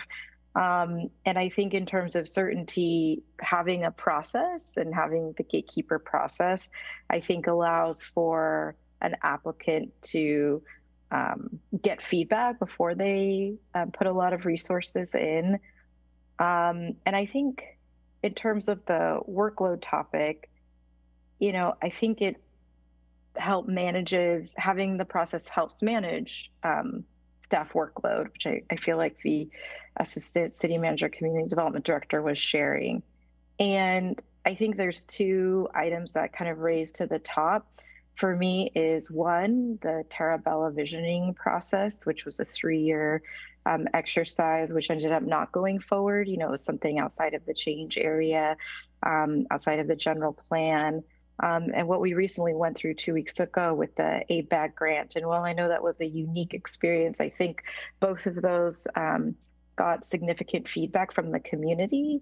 And I feel like I would prefer to hear input from all members, those who are in the development community, those who are in residential areas where they may be seeing gatekeepers, or that may be seeing some builder's remedy projects. Because I think it's really important to have the community input. We just, adopted our housing element as well, and that took significant public input to get there. We have a very engaged community, and for me, I want to bring to fruition things that we said that we were going to do.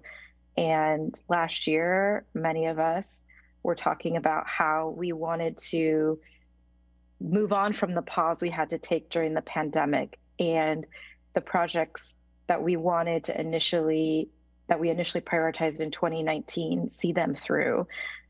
And I want to stick to that promise. I want to stick to that commitment. And I worry that if we continue to put other things before the commitments that we made, that we will shuffle the timeline even further back for what's actually on our work plan. And I don't want that to continue to happen. So especially for things that are asking for exemptions and variances, I think that for me, the study session, I have a lot of feedback in terms of what we could do and revise it, and think that would be, for me, the appropriate place to have that discussion. So all of that to say, I support the staff recommendation. Thanks, Mayor. Thank you. Councilmember Ramirez? Thank you, Mayor. I think I'm landing in the same place as Vice Mayor Showalter, but I took a different path to get there. For one thing, I do think we need to have a study session about the gatekeeper authorization process. I think there's a lot of opportunity to improve it and make sure that the kinds of projects that are exempted actually help advance community goals. I'm not terribly interested in just adding to what's already a fairly long list of exemptions that really don't have a lot of rhyme or reason. Some of them were created specifically to help one property owner, and I don't feel like that's a good way to go about revising the policy. So I think I would like to have a more comprehensive discussion about what gatekeepers can do for the community and when it's appropriate to consider them. I think we should do that, but I'm also not feeling a great urgency in doing that. One, because it doesn't, unless I'm corrected, it doesn't appear to be explicitly directed by the housing element. There isn't that sense of urgency that exists with other types of projects. So we can be, I think, a little bit more thoughtful in how we approach it. We don't have to come up with a whole bunch of exemptions, within the next 6 months. And the other challenge with exemptions is that means they're not going through the authorization process. So they're going to take staff time. Staff will be required to process any application submitted that happens to be exempt. I think, certainly some exemptions may have merit, but I think the trade-off is that means staff will be spending time processing those applications. So I'm okay with delaying the study session, but I do feel there is some urgency in entertaining gatekeeper applications sooner rather than later. And the reason I think there's value in doing so is there's a lot of development pressure. And if we don't provide some relief valve to explore more interesting projects, what we get are code compliant projects that nobody likes. And earlier today, I was thinking about some of the ones that have been either brought before the council or not at all just over the past few years. So Charleston Plaza, I think, has a lot of community attention because we lost retail and now we're getting biomed, I think. And that's not something that I'm hearing a lot of enthusiasm from the community about, but it's code compliant. So the developer can do what they're doing. 1001 North Shoreline, which is now the office project occupied by Google, didn't come before council, code compliant project. And there's a lot of land in Terabella that has the same zoning. So if we don't provide some alternative pathway, we might get more office buildings like that don't even come before us. 590 Castro Street was another challenging project. 2019 Leghorn Street, which is sort of another nondescript office building just off of Ringstorff. And then 1400 Terabella, right next to the Crittenden Middle School. That used to have KMVT. I think it was at Irvine that owns that property, decided to just renovate it and maintain it as office. And then there are a whole slew of residential projects, most of which had a displacement impact that were code compliant. And none of these projects, I think, do anything for our community. They're perfectly legal. They comply with our rules and regulations. And I think what that should tell us is our rules and regulations probably need to change if we actually want to start seeing projects that provide community benefits and have greater merit to the community. And what I worry about is if we keep delaying the gatekeeper authorization hearing, we're going to start seeing more code compliant projects that don't advance any of our community goals. So I'd rather provide an opportunity sooner rather than later. And some of, we've I think heard from representatives of some of the property owners interested in pursuing something, and it might be worth hearing what they have to say and whether there are community benefits that are sufficient and merit some additional staff time. We could reject them all too. There's nothing that compels us to accept any of the applications. But I do feel there's urgency in at least having the hearing, because if we don't, the risk is we start seeing code compliant projects. And I don't feel there's urgency in doing the study session, although I do think we should do it. And I think that there's a better way we can approach the whole gatekeeper authorization process. Thank you. Thank you. Councilmember Matichak? Thank you. I do support the staff recommendation. I am very concerned about the workload in our community development department. And in addition to the large number of housing element programs that need to be worked on, we have the builder's remedy, and as I said, all of the code compliant permit streamlining projects. So I'm not interested in adding more to their plate, even if it is projects that are lower priority. Because, if it's lower priority, people are still going to ask, when are you working on my project? Do you have time to work on my project? It's not like they're going to just wait.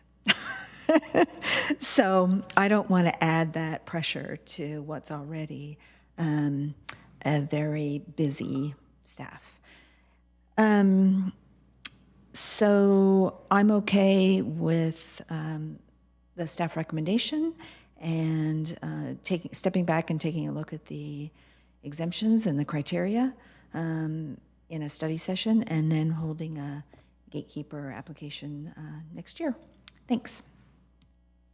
Thank you. Councilmember Abe-Koga? Thank you, Mayor. So I appreciate my colleagues and the comments, and I agree with a lot of them, even if they might be on disparate sides of this issue. So I think I am leaning towards staff recommendation, and mainly because, as others have mentioned, there is this issue of workload. There are priority projects that we have to get through.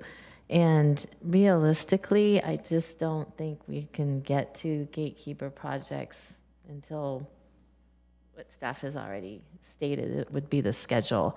And I know in the past there were gatekeeper projects that were approved, but then with a delayed time.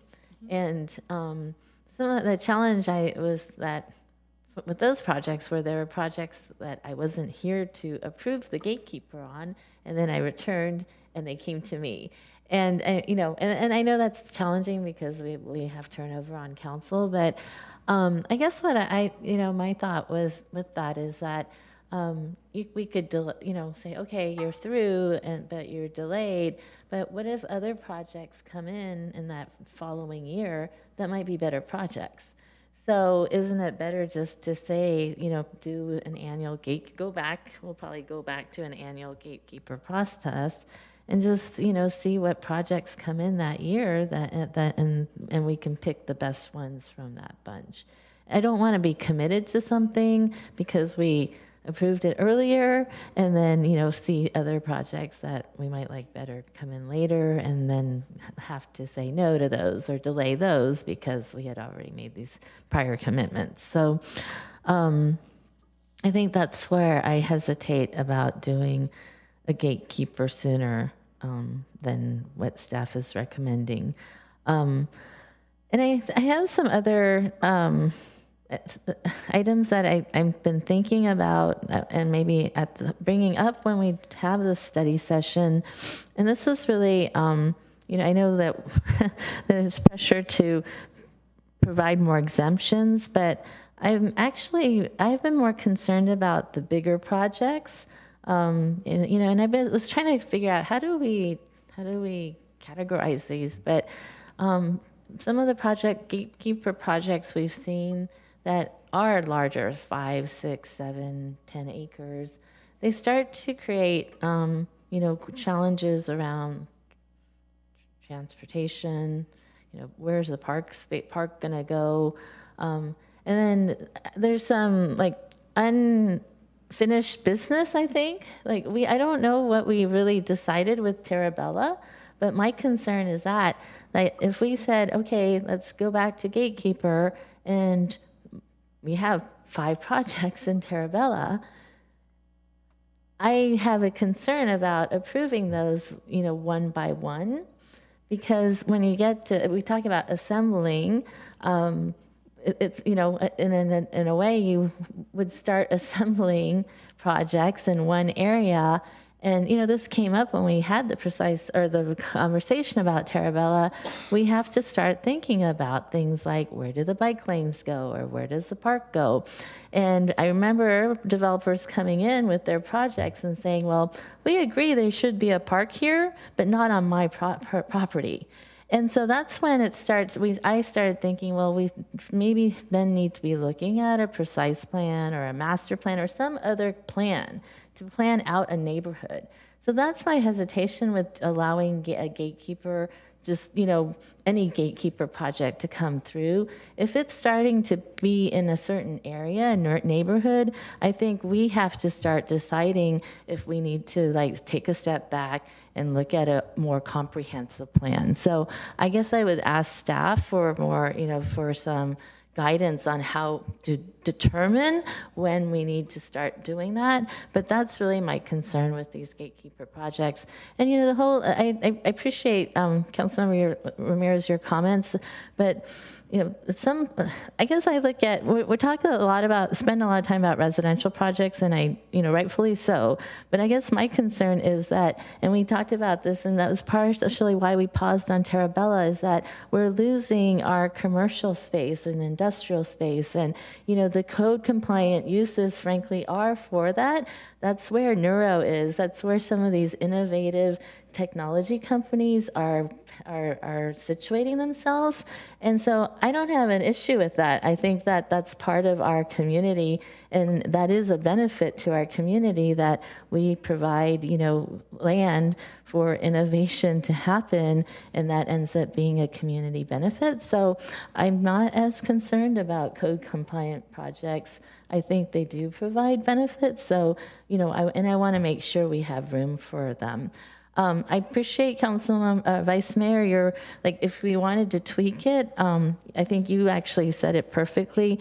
Again, my concern is about businesses. I know we need to do housing, but we need to also maintain a strong, vibrant business community. So if we were to add, you know, a project, does the project support, you mentioned new business, new industries. I would even say existing businesses, because through COVID, we had a lot of businesses who, you know, made it through, but they might be limping along. And if there's something that can happen to help them thrive more, I would be open to that. So I'd like to create a category for businesses.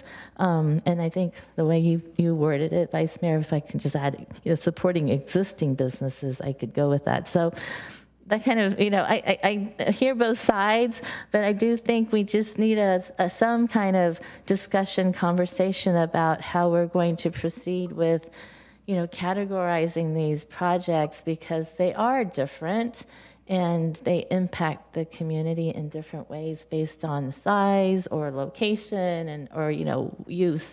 So I guess because of that, I am leaning towards doing that study session. But I will say, and we've done this in the past, and I know it's challenging, but I remember we had something called the P District, where we would process projects alongside, you know, a precise plan amendment or a master plan amendment. So it was in parallel with, you know, basically trying to do both at the same time. And if we can bring that back, I would be open to that, if that would help with moving things along. But I think we're just pretty backlogged right now, and that's really my top priority. Thanks. So Councilmember Ramos, and then I'm going to go, and then I'm going to give people their second pass. Thank you, Mayor. So as I try to wrap my head around the whole gatekeeper process, one thing I've been kind of struggling with is, why don't I hear this problem in other cities? And I found it really kind of interesting, and I get different answers from different people about it, but my general sense is like that TikTok meme where the girl is like, I girl boss too hard and now everyone wants me to do everything. And that's how I kind of feel with our gatekeeper projects, that Mountain View has been seen as such an innovative and forward-looking city that people want to take their chances with us. I'm concerned that we haven't had a gatekeeper in a really long time. My understanding, the closest one I thought was the Alta housing and the Pure Storage, but wasn't that not even like a real gatekeeper? That was like a weird sidestep gatekeeper. Public storage. Why do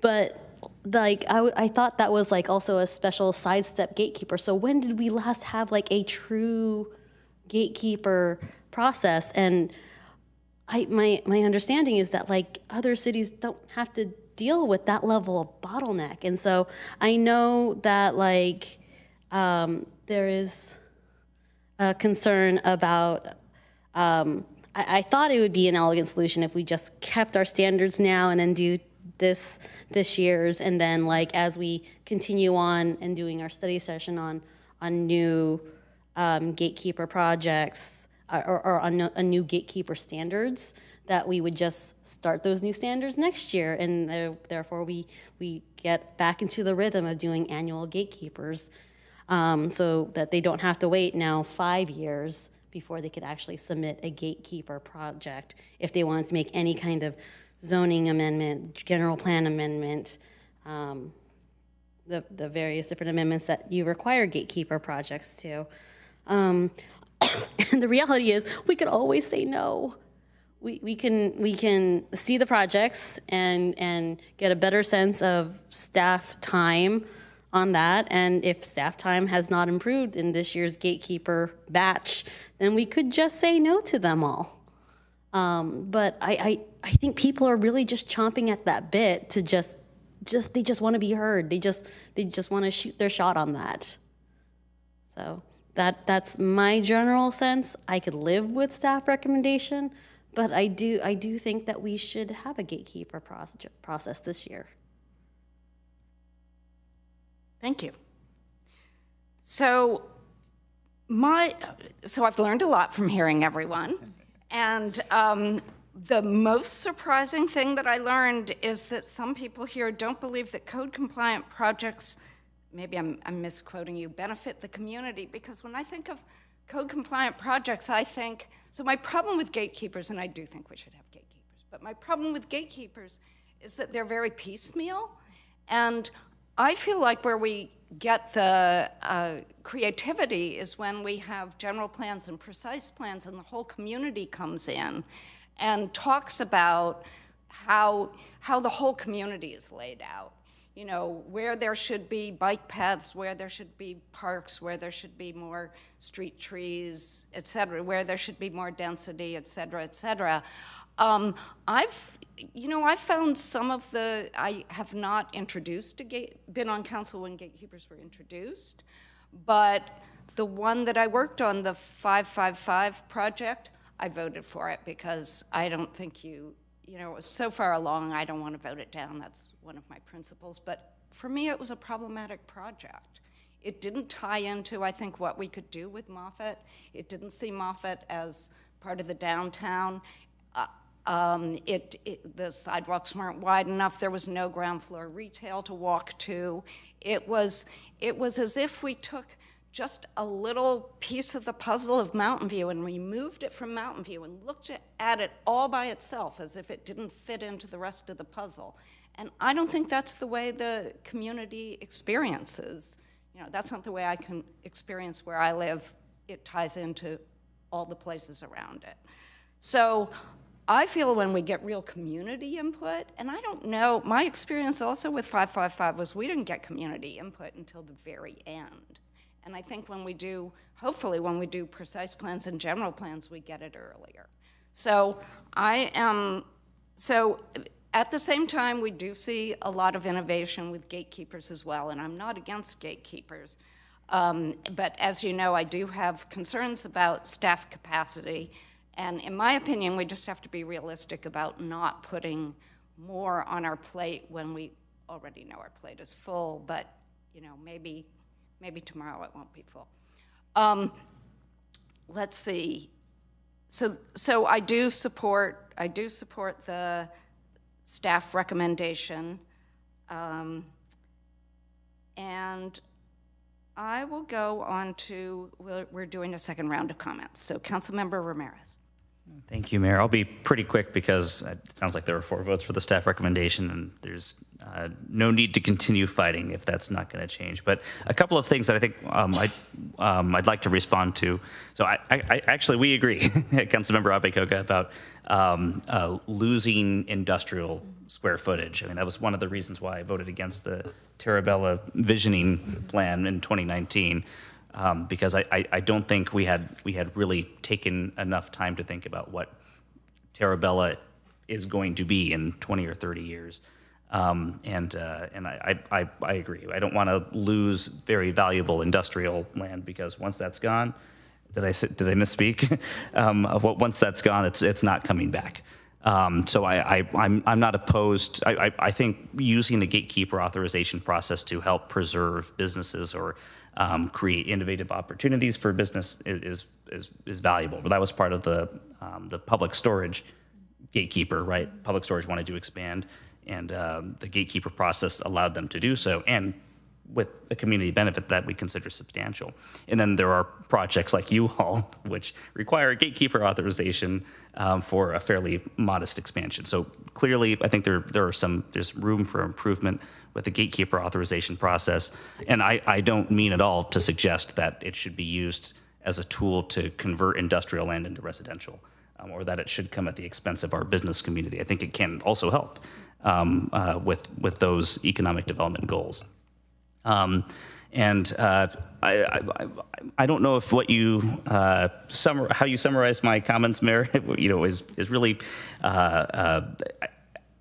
I think you're probably right that generally speaking, I land in a place where I look at most of the code compliant developments, and in at least the time I've been observing the council, and it's hard to like them. And I feel, I don't want to just relist the ones I had talked about, but I don't know if there's anyone on the council who would say that any of these code compliant projects really helped achieve any of our goals or our community's goals. They're just, a lot of them are office projects, with no provision for affordable housing or park space or public-facing amenities. They just comply with our rules and regulations, many of which were established decades ago and haven't been updated. A code-compliant project in East Wisman is a different story, right? And a code-compliant project in El Camino is a different story. But the gatekeeper authorization process tends to be used in areas where we have zoning districts that haven't been updated in decades. And that's why I think we get projects that generally we're less than enthusiastic for, right? And then, I think the sort of the corollary to 555 West Middlefield is 1555 West Middlefield, where we demolished 116 rent-controlled apartments on 5.5 acres of land and built 115 row houses with no parks or affordable housing. It's hard to say that that was a good project, but it complies with our code. And I've got in my head a long list of those. But that's why I think there's value in having gatekeepers. I feel like we agree on that, which is good. I think we just differ on timing and maybe exemptions and some of the parameters of the program. If there are 4 votes for the staff recommendation, I'm comfortable with that. I just personally feel some urgency in hearing them sooner rather than later. And if we get more code compliant projects in that time, then we have no right to complain about them. They comply with the rules. Thank you. Thank you. Vice Mayor?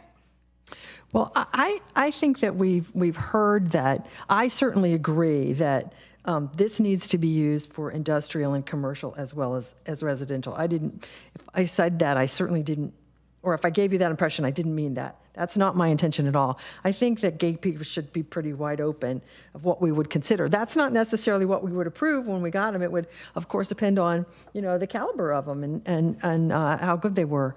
I just don't think that. I do think that there is an urgency that is real, and that we are sort of inspiring the development community to do less than they know is possible. And we make it so difficult to get variances or changes that they just come in with what's code compliant. And that's, and I think, like you said, Councilmember Ramirez, in our really new precise plans, that's great because they've all been thought about, recently, and they're sort of up to standard. But if you look in some of these precise plans, I believe the oldest one is probably at least 50 years old. Is that right, Ms. Shrivastava? Thank you, Vice Mayor. I would say we have some in the 80s, but I don't think, so I would say close to 35-ish years, but I don't think we have one that's 50 years old. That's 80s is 40 to 50, yeah, 80, yeah. So 73 would be 50. Anything before 73 is, so we have some that are 40 years old. A lot has changed in 40 years here, and those are the ones that I think give us heartburn. So I will not be supporting the staff recommendation, as I said earlier, just because I think it's out of sync, and for the reasons I said earlier. And I would like, I think we should have more urgency. But I don't think that our gatekeeper process needs to be sort of blown up and completely redone. I think that there's just some gentle tweaks that need to be made, and that we need to do it on a regular basis. So there's some certainty for our development community. And I think pretty much everybody's said that, is that we really think it needs to be a regular thing. I think it was really telling that the mayor said she had never been on the council when there was a gatekeeper hearing. You've been on the council for over 4 years now. So that means we haven't had one for over 4 years. Now, I know we had a pandemic, and that really, that was really incredible, and that put many things off, but still, that's a long time. So anyway, still in all, I just want to bring back that I think we need to remember that our zoning ordinances and our general plan and our precise plans are supposed to draw a picture of how we want development to go forward in our community.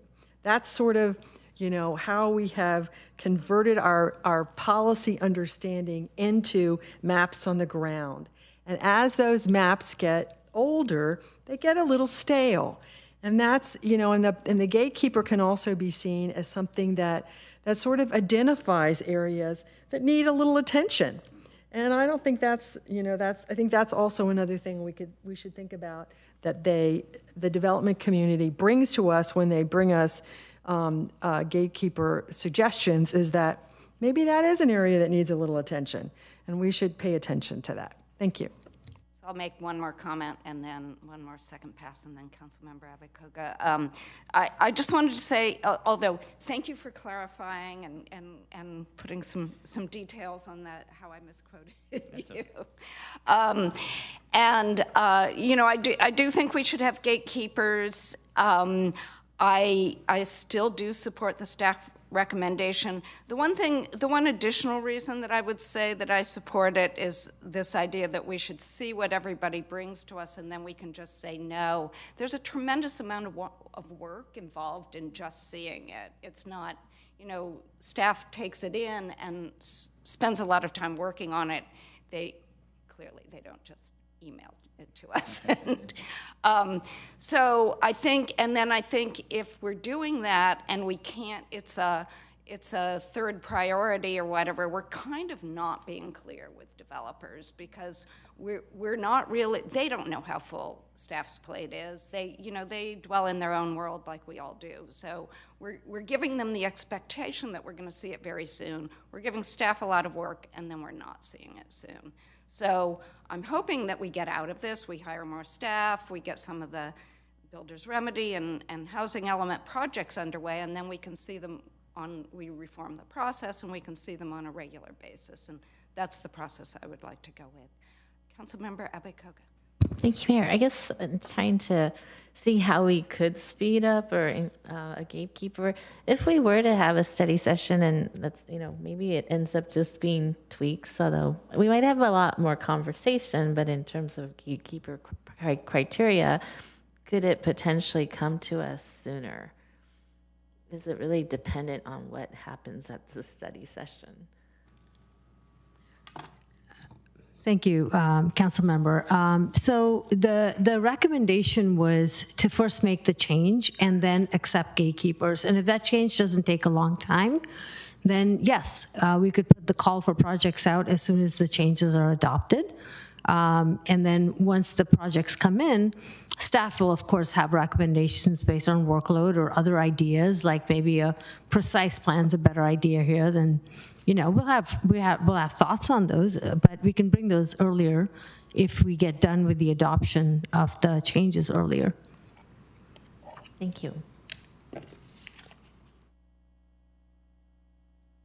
Vice Mayor, do you have additional comments, or are those your old comments you're registering?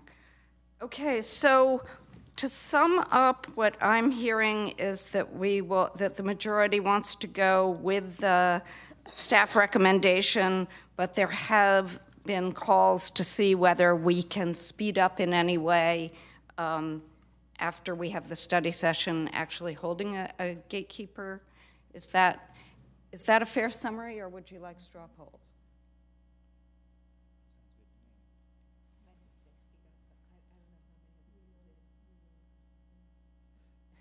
Okay, would you like a straw poll on speed up, or both of those, I could say? Okay, so we'll take a straw poll on we go with the... Mayor. Yes? Mayor. Oh, Hi. do you have a comment? I'm sorry. I do, yeah. I'm so Thank sorry. you. No worries. Just, so, I appreciate the straw poll. It sounds like that staff already can go in that direction given the study session. So I don't know if staff recommends we take that extra step, but from what I was hearing, it sounded like it could be sooner anyways.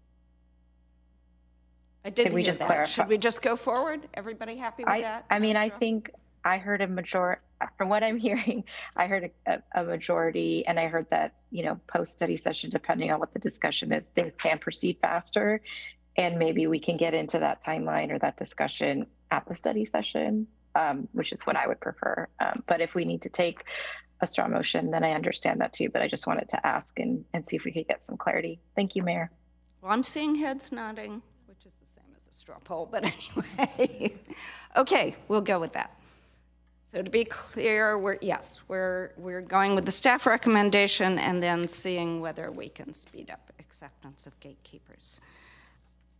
Okay, so now jumping through our agenda, we are now going to jumping to item 7.1, which is funding recommendations for fiscal year 23-24 annual action plan. And Councilmember Abekoga, do you have an announcement to make? Yes, thank you, Mayor. Pursuant to Government Code Section 84308, I am recusing myself from participation in item 7.1 related to approval of the fiscal year 2023-24 annual action plan and allocation of federal grant funds because I received a campaign contribution from Michelle Liu in the amount of $1,000 on March 6, 2023. Thank you.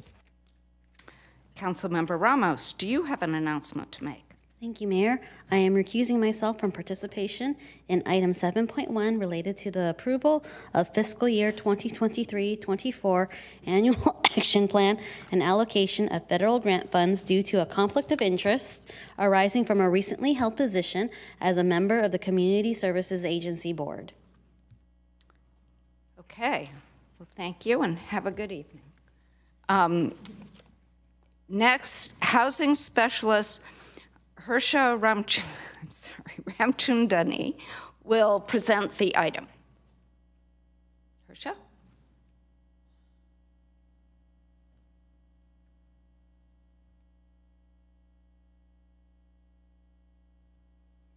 Good evening, Council. I'm Harsha Ramchandani, Housing Specialist 1, along with Wayne Chen, Assistant Community Development Director. We're pleased to be with you tonight for this public hearing to discuss federal funding recommendations for public service activities and capital projects, as well as general fund funding recommendations for public service activities. The City of Mountain View is an entitlement jurisdiction which enables the city to receive annual grants on a formula basis for the CDBG and home programs directly from HUD. The amount of program funds awarded each fiscal year fluctuates and is dependent on the federal budget adopted for these programs. To receive the annual grants, the city must develop and submit to HUD a consolidated plan. This is a comprehensive planning document outlining the city's priority goals for a 5-year period and how CDBG and home funding would be used to achieve those goals. The city is currently implementing its fiscal year 2020 through 2025 consolidated plan. In addition, the city must also submit annual action plans, which includes a summary of the activities and projects that will be funded in the upcoming fiscal year. Shown on screen are the 6 priority goals identified in the city's consolidated plan. Summarized here are the key milestones of the funding cycle process. Each year, staff provides program updates to the Human Relations Commission and seeks feedback before the beginning of a 2-year public services grant cycle. At the November 3rd meeting last year, the HRC approved a general funding framework and policy recommendations, which include minimum funding thresholds for public service grants and CDBG capital grants, a minor home repair program, and direct allocation of home funding to the affordable housing projects pipeline. These recommendations were incorporated in the NOFA, which opened on December 5th in 2022 and closed on January 17th this year. Staff funding recommendations were brought to the HRC at its March 2nd meeting, and the HRC supported staff's recommendations to be forwarded to Council for approval. Council action at this meeting will be incorporated and used to finalize the fiscal year 2023 through 24 annual action plan. The Council adopted annual action plan will then be submitted to HUD by May 15th as federally required, and the program year will begin on July 1. The city's allocations for fiscal year 2023 through 24 are about $610,000 in CDBG funds and about $285,000 in home funds. In addition to the annual allocations, the city also receives program income, or PI, for both programs on a periodic basis in the form of loan repayments from past CDBG and home-funded capital projects. The PI may be used to fund public service activities, capital projects, and/or administration. Additionally, there may be funds from prior years that are considered unallocated. Unallocated funds typically occur when the city receives PI that it did not expect, or in an amount higher than anticipated, or when funds set aside for program administration are not fully spent. Finally, the city provides an annual allocation from its general fund to supplement federal funds and support human services, educational, cultural, arts, and other programs not eligible for federal funds. Furthermore, Council appropriated about $95,000 from one-time ARPA funding as part of the city's adopted budget for the current fiscal year to support public services. The table shown on screen summarizes the total funding available by funding source for each activity for the upcoming fiscal year. 16 organizations applied to this NOFA requesting public service funding for 19 programs or activities. The city received 1 application for administering the minor home repair program, and no applications were received for CDBG capital project funding. As approved by the HRC, in case of no or ineligible applications, the CDBG funds available for capital projects is recommended for direct allocation to the city's affordable housing projects pipeline. Each application was reviewed and scored based on the evaluation criteria, which included completeness of application and scoring awarded for furthering of consolidated plan goals, addressing community needs, and administrative capacity to implement the program and have processes in place. Both the CDBG and General Fund public service applications were oversubscribed, and all eligible programs scored highly. Funding recommendations have been made, taking into consideration several factors, as shown on screen.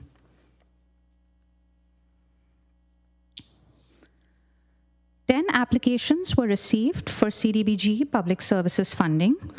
Based on the available funding and that all eligible applicants scored highly, 7 of the 10 applicants are recommended for proportional funding. This funding framework allows for available funds to be distributed equally among all recommended applicants for the 2-year grant cycle. The rationale for the 3 applicants not recommended for CDBG funding is as follows.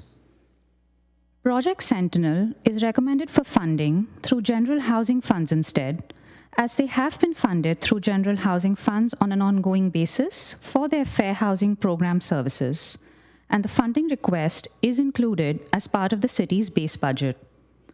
WeCare's Boost program was determined as an economic development project and hence ineligible for public services funding. The Day Worker Center's Education, Skills Training, and Job Placement Program is recommended for funding under the General Fund category along with their Healthy Meals program. As the requested amount is more than the available funding of the General Fund allocation and ARPA funds, an applicant scored highly, all 10 programs and activities, including the Day Worker Center's Education, Skills Training, and Job Placement Program, which is transferred from the CDBG list of applicants, are recommended for proportional funding. ARPA funds have a flexible expenditure deadline and will be spread over 2 years of the grant cycle, while the general fund allocation is per fiscal year. Making the ARPA funds available to spend over the 2-year cycle would allow for similar levels of funding to be available to nonprofits for both years of the grant cycle. There are 2 recommendations for capital funding. The city allocated $30,000 for implementing a minor home repair program and received 1 application from Rebuilding Together Peninsula for their Safe at Home program.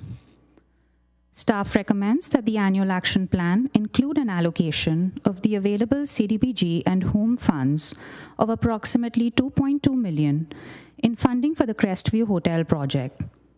At the March 14 meeting, Council approved an allocation of housing impact funds towards the Crestview Hotel project, and the staff report noted that this additional allocation of CDBG and home funding will replace a portion of the housing impact fees, which is reflected in the recommendations tonight.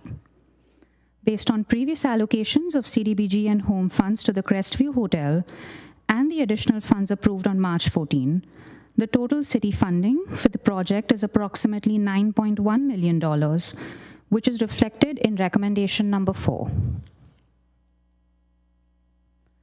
The following 3 slides include the recommendations as noted in the staff report, which include funding recommendations for capital projects of the minor home repair program and rehabilitation of the Crestview Hotel, public service activities, and adoption of the fiscal year 2023 through 24 annual action plan.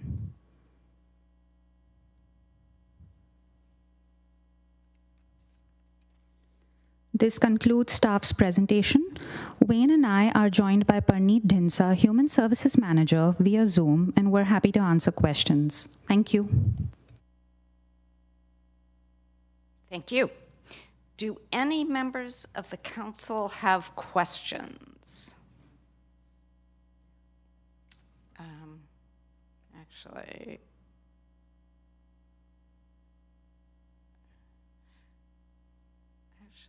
it is. Okay. Vice Mayor. Yeah, I'm just going to kind of re-ask a question I asked in the council questions. I see that there's a sort of a deficit of $107,000 and $107,655 from what was requested. And I understand that we have we're expecting to have a slight budget surplus this year. So I'm wondering if we should, or if we could, where would the money come from to make this up?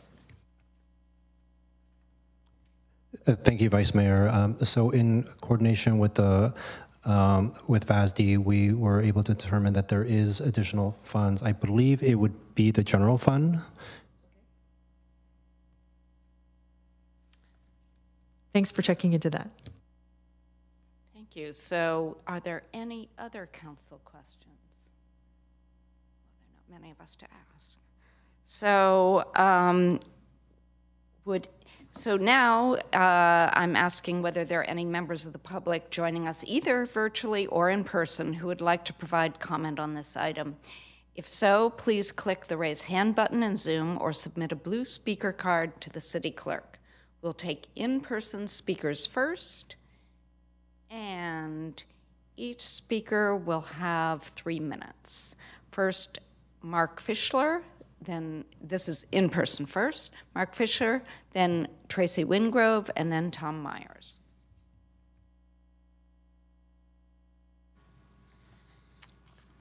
Good evening, City Council members. My name is Mark Fischler. I'm the Development Director for Parents Helping Parents. We're an agency in San Jose serving Mountain View families raising children with disabilities. We have a plus 20-year relationship with you and really appreciate all the city has done and continues to do to support the disability community. PHP provides services to parents, whether it be advice on how to work with their child's school, on how to get the proper education plan in place, how to apply for public benefits like in-home support services, which you can get from the county, or SSI from the federal government. We also have free mental health workshops for parents. So we do a lot to support the parents raising children with disabilities. In the last 12 months, I just looked today, as a matter of fact, we've supported almost 400 services to 120 different Mountain View families. So we're very active in Mountain View. Outside of San Jose, it's one of our busiest cities. I just have to say, in closing, I heard the comment about potentially finding a little more funding to make up the deficit. Obviously, I could tell you we would appreciate it, because right now we're slated to get a little less money than is in the current grant. So anything you guys can do to look at that would be very much appreciated. Again, we really appreciate everything that City of Mountain View does for the disability community, and happy to answer any questions. Thank you. Thank you. Now, Tracy Wingrove. Good evening. My name is Tracy Wingrove, and I am the Chief Development Officer at Healthier Kids Foundation. We are an organization which supports families by conducting healthcare screenings, in providing health education and advocacy for underserved families in underserved areas of our Silicon Valley. Here in Mountain View, we specifically provide vision screenings for children, and we have had a long-time partnership with the city, and we appreciate your support over these many years. And we are so thrilled that we're able to help the families in the community with health care. One of the things that I call our secret sauce at Healthier Kids Foundation is that we not only provide healthcare screenings, but we also provide care coordination afterwards. So many of the families that we work with have barriers to getting health care for their children. So once they find a vision issue, they maybe don't have insurance, or they don't have the language skills to communicate with a provider, or they don't have transportation, or there's so many barriers that they face. And we have multilingual care coordinators who work with the families all the way through until their kids get the support they need. And we recently reached a really incredible milestone in which we have helped kids and families get 10,000 pairs of glasses. So we are really, again, honored to support the Mountain View community, and so appreciative of the support from the city. And I just wanted to say thank you in advance and urge you to vote for this agenda item. Thank you so much for your time. Thank you. Do you have a question? I do have a question. Mm-hmm. Are you a place you can recycle glasses? We are not. Okay. Do you know how to do that? I believe the Lions organization recycles glasses. I'll Google it. Thank you. Thank you. Tom Myers. And yes, it is the Lions that do that. Madam Mayor, council members, it's a pleasure to be here before you this evening, and first of all to say thank you for the many years of cooperation and collaboration we've had with the City of Mountain View. It's been quite a success. The three programs that are before you for CDBG and general fund funding are homelessness prevention, an incredibly important program that was proved throughout the pandemic when we put out the millions of dollars that went out into the community thanks to the City of Mountain View and to our incredible HPS, Homeless Prevention Services team at CSA. The second, of course, is senior case management program, making sure our most vulnerable seniors have access to safety net services. The third is through the general fund, our senior lunch program. Every single day, between 150 and 200, sometimes more, lunches at the Mountain View Senior Center. But I'm going to go off script. I had all of these different ways of describing these programs to you. You know our programs very well. Something that the city manager talked about earlier that I think is really important to know about CDBG funding. Very little funding that goes to nonprofits is actually available to pay for staffing. It's really, really a problem in the nonprofit world. And CDBG funds can be used for staffing. You will be paying for case management services in both the HPS program and in the senior case management program. Staffing is really important. We're very proud at CSA that we pay better than most nonprofits. It's in our compensation philosophy that we must be above the average or the median pay for a nonprofit to our staff. We have an excellent health care where we pay fully for health care for our staff. We also have a retirement plan for our staff. We still are seeing the problem of staff turnover the way that everywhere else is seeing. It's just universal. But we are pretty stable right now. Cross your fingers it stays that way. And these funds are absolutely vital for helping us to pay for our staffing. So thank you for the many, many years of cooperation and collaboration and support. It is our pleasure to serve this community, and we hope to continue to do so for many, many years. Thank you. Thank you.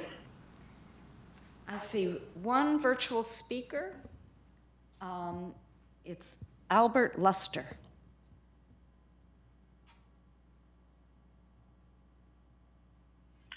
Good evening, City Council members. My name is Albert Luster with Carpenters Local 405. It's great to see local funding being granted for different projects in the city of Mountain View, but it'd be great to see these projects built by responsible general contractors. A general contractor that promotes apprenticeship, local hire, healthcare, and livable wage. The need of a responsible contractor ensures that the construction workers are not taken advantage by contractors by filing with a 1099 that implies the need of construction workers to pay taxes as an independent contractor at the end of the year. It also prevents wage theft, tax fraud, which often happens in the construction industry.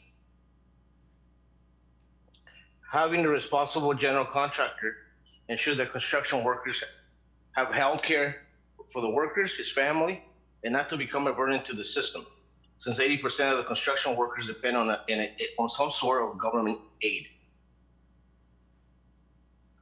Apprenticeship with a responsible general contractor promotes training, education for rich youth, minorities, women into a 4-year apprenticeship program.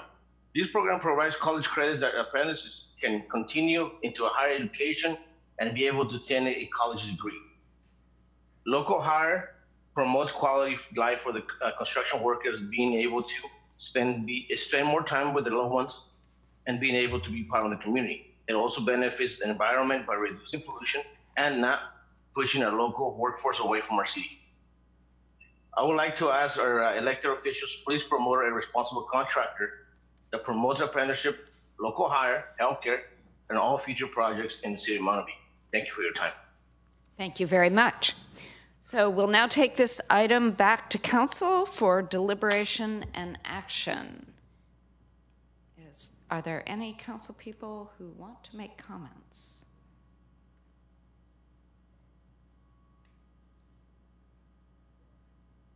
Vice Mayor. Yes, I think that these are all very worthy causes, and we have supported them for many years.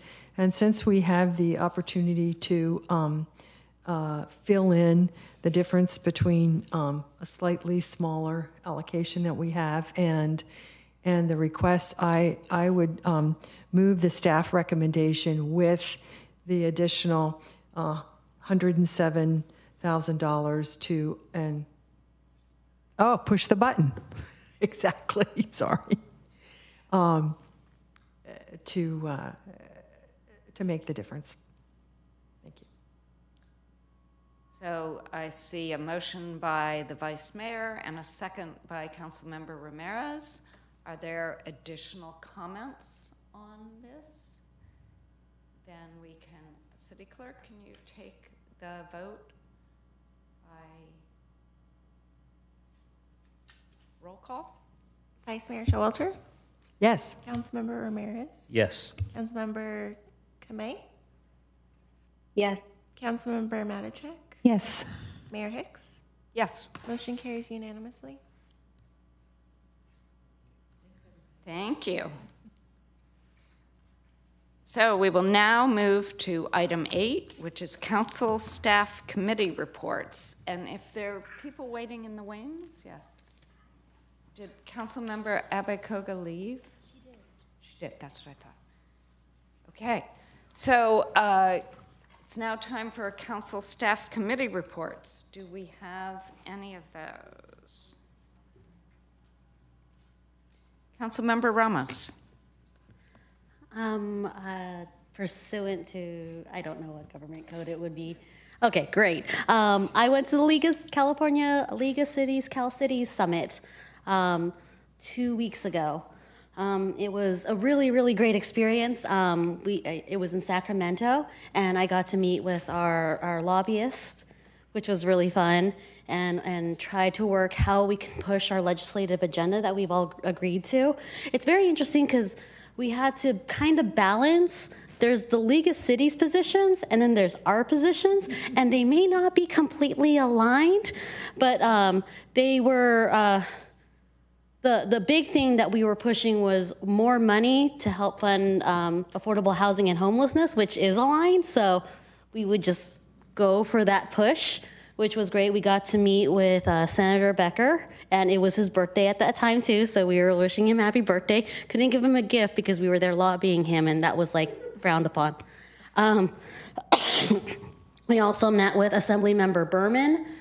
We met with the staff of Assemblymember Lee, who's carrying legislation for us that seems to be going pretty smoothly through the legislature.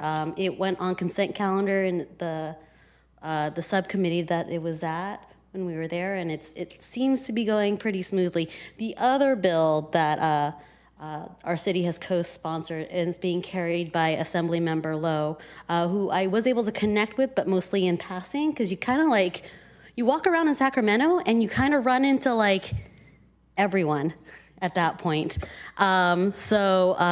Unfortunately, that bill was put on hold for now, and we're trying to see what we can do. But it was great meeting with other council members of other cities, and especially when we think about our legislative agenda.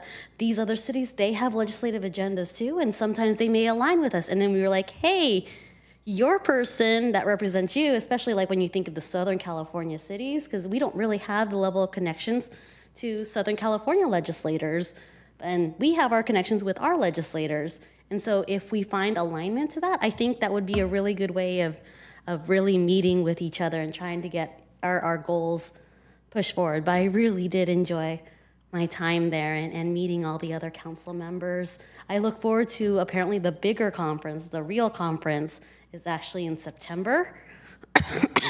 They did have some classes or seminars, but really the focus of it was meeting the legislators and lobbying for our cities. So I look forward to joining everyone else for the next one. So, are there other reports? Well, I'll just say I went for Earth Day to Sunshine Gardens, which is one of our, which is an apartment in Mountain View, an older apartment, where they have retrofit the apartment using low-interest Fannie Mae loans, I guess, designed just for this purpose, to reduce their carbon footprint. And it was very inspiring to see all the things they did and that other older apartments can do too. Other older apartment owners can do to reduce the carbon footprint of their apartment. And there was a great turnout also and lots of food. And I was also invited to Theater Works, as mayor to Theater Works' new play, which by an Egyptian author, which and it was on, it's on A distinct society. A Distinct Society, thank you. And it was on, it was written by, actually he's a playwright because it's not a book, he's not an author. And the topic is immigration in the Muslim ban, and I thought it was going to be preachy and pedantic, and I have to say it was not, and I recommend it. So, Vice Mayor? Yes, you reminded me of some things. I also went to the play and would recommend it. It was entertaining and thought-provoking, which are two really good qualities in a play. And there was an inconsistency in the sort of in the doors. So if you go, tell me if you catch that too. Anyway, that same day I went to the open house that Google held in Camp Charleston about the North Bay Shore Master Plan that will be coming to us in a few weeks, and that was very interesting. And I also went to our Earth Day celebration that we had at Ringsdorf, the Community Center in Ringsdorf. And I just want to take this opportunity to formally thank all the people on the staff who were part of putting it together. I think it was one of those places where, a good time was had by all. It was an honest thing to say. And I think there would have probably been very few people who didn't also learn something. It was really inspiring to see all of the community organizations that came out to share their work. I was sitting at the Carbon-Free Mountain View table, and I was next door to the Silicon Valley Bicycle Coalition, and there were a lot of organizations. So we had a great Earth Day, and thanks very much to the staff. Thank you. So this is the final call for council reports. Seeing none, we'll move on to item 9, the closed session report. City Attorney Loeb, do you have a closed session report? There is no closed session report this evening. Okay, then we will move, thank you. We will move on to item 10, which is adjournment. The next City Council meeting will be held on May 9th of 2023, and this meeting is adjourned at 9:44. Thank you. Bye, everyone.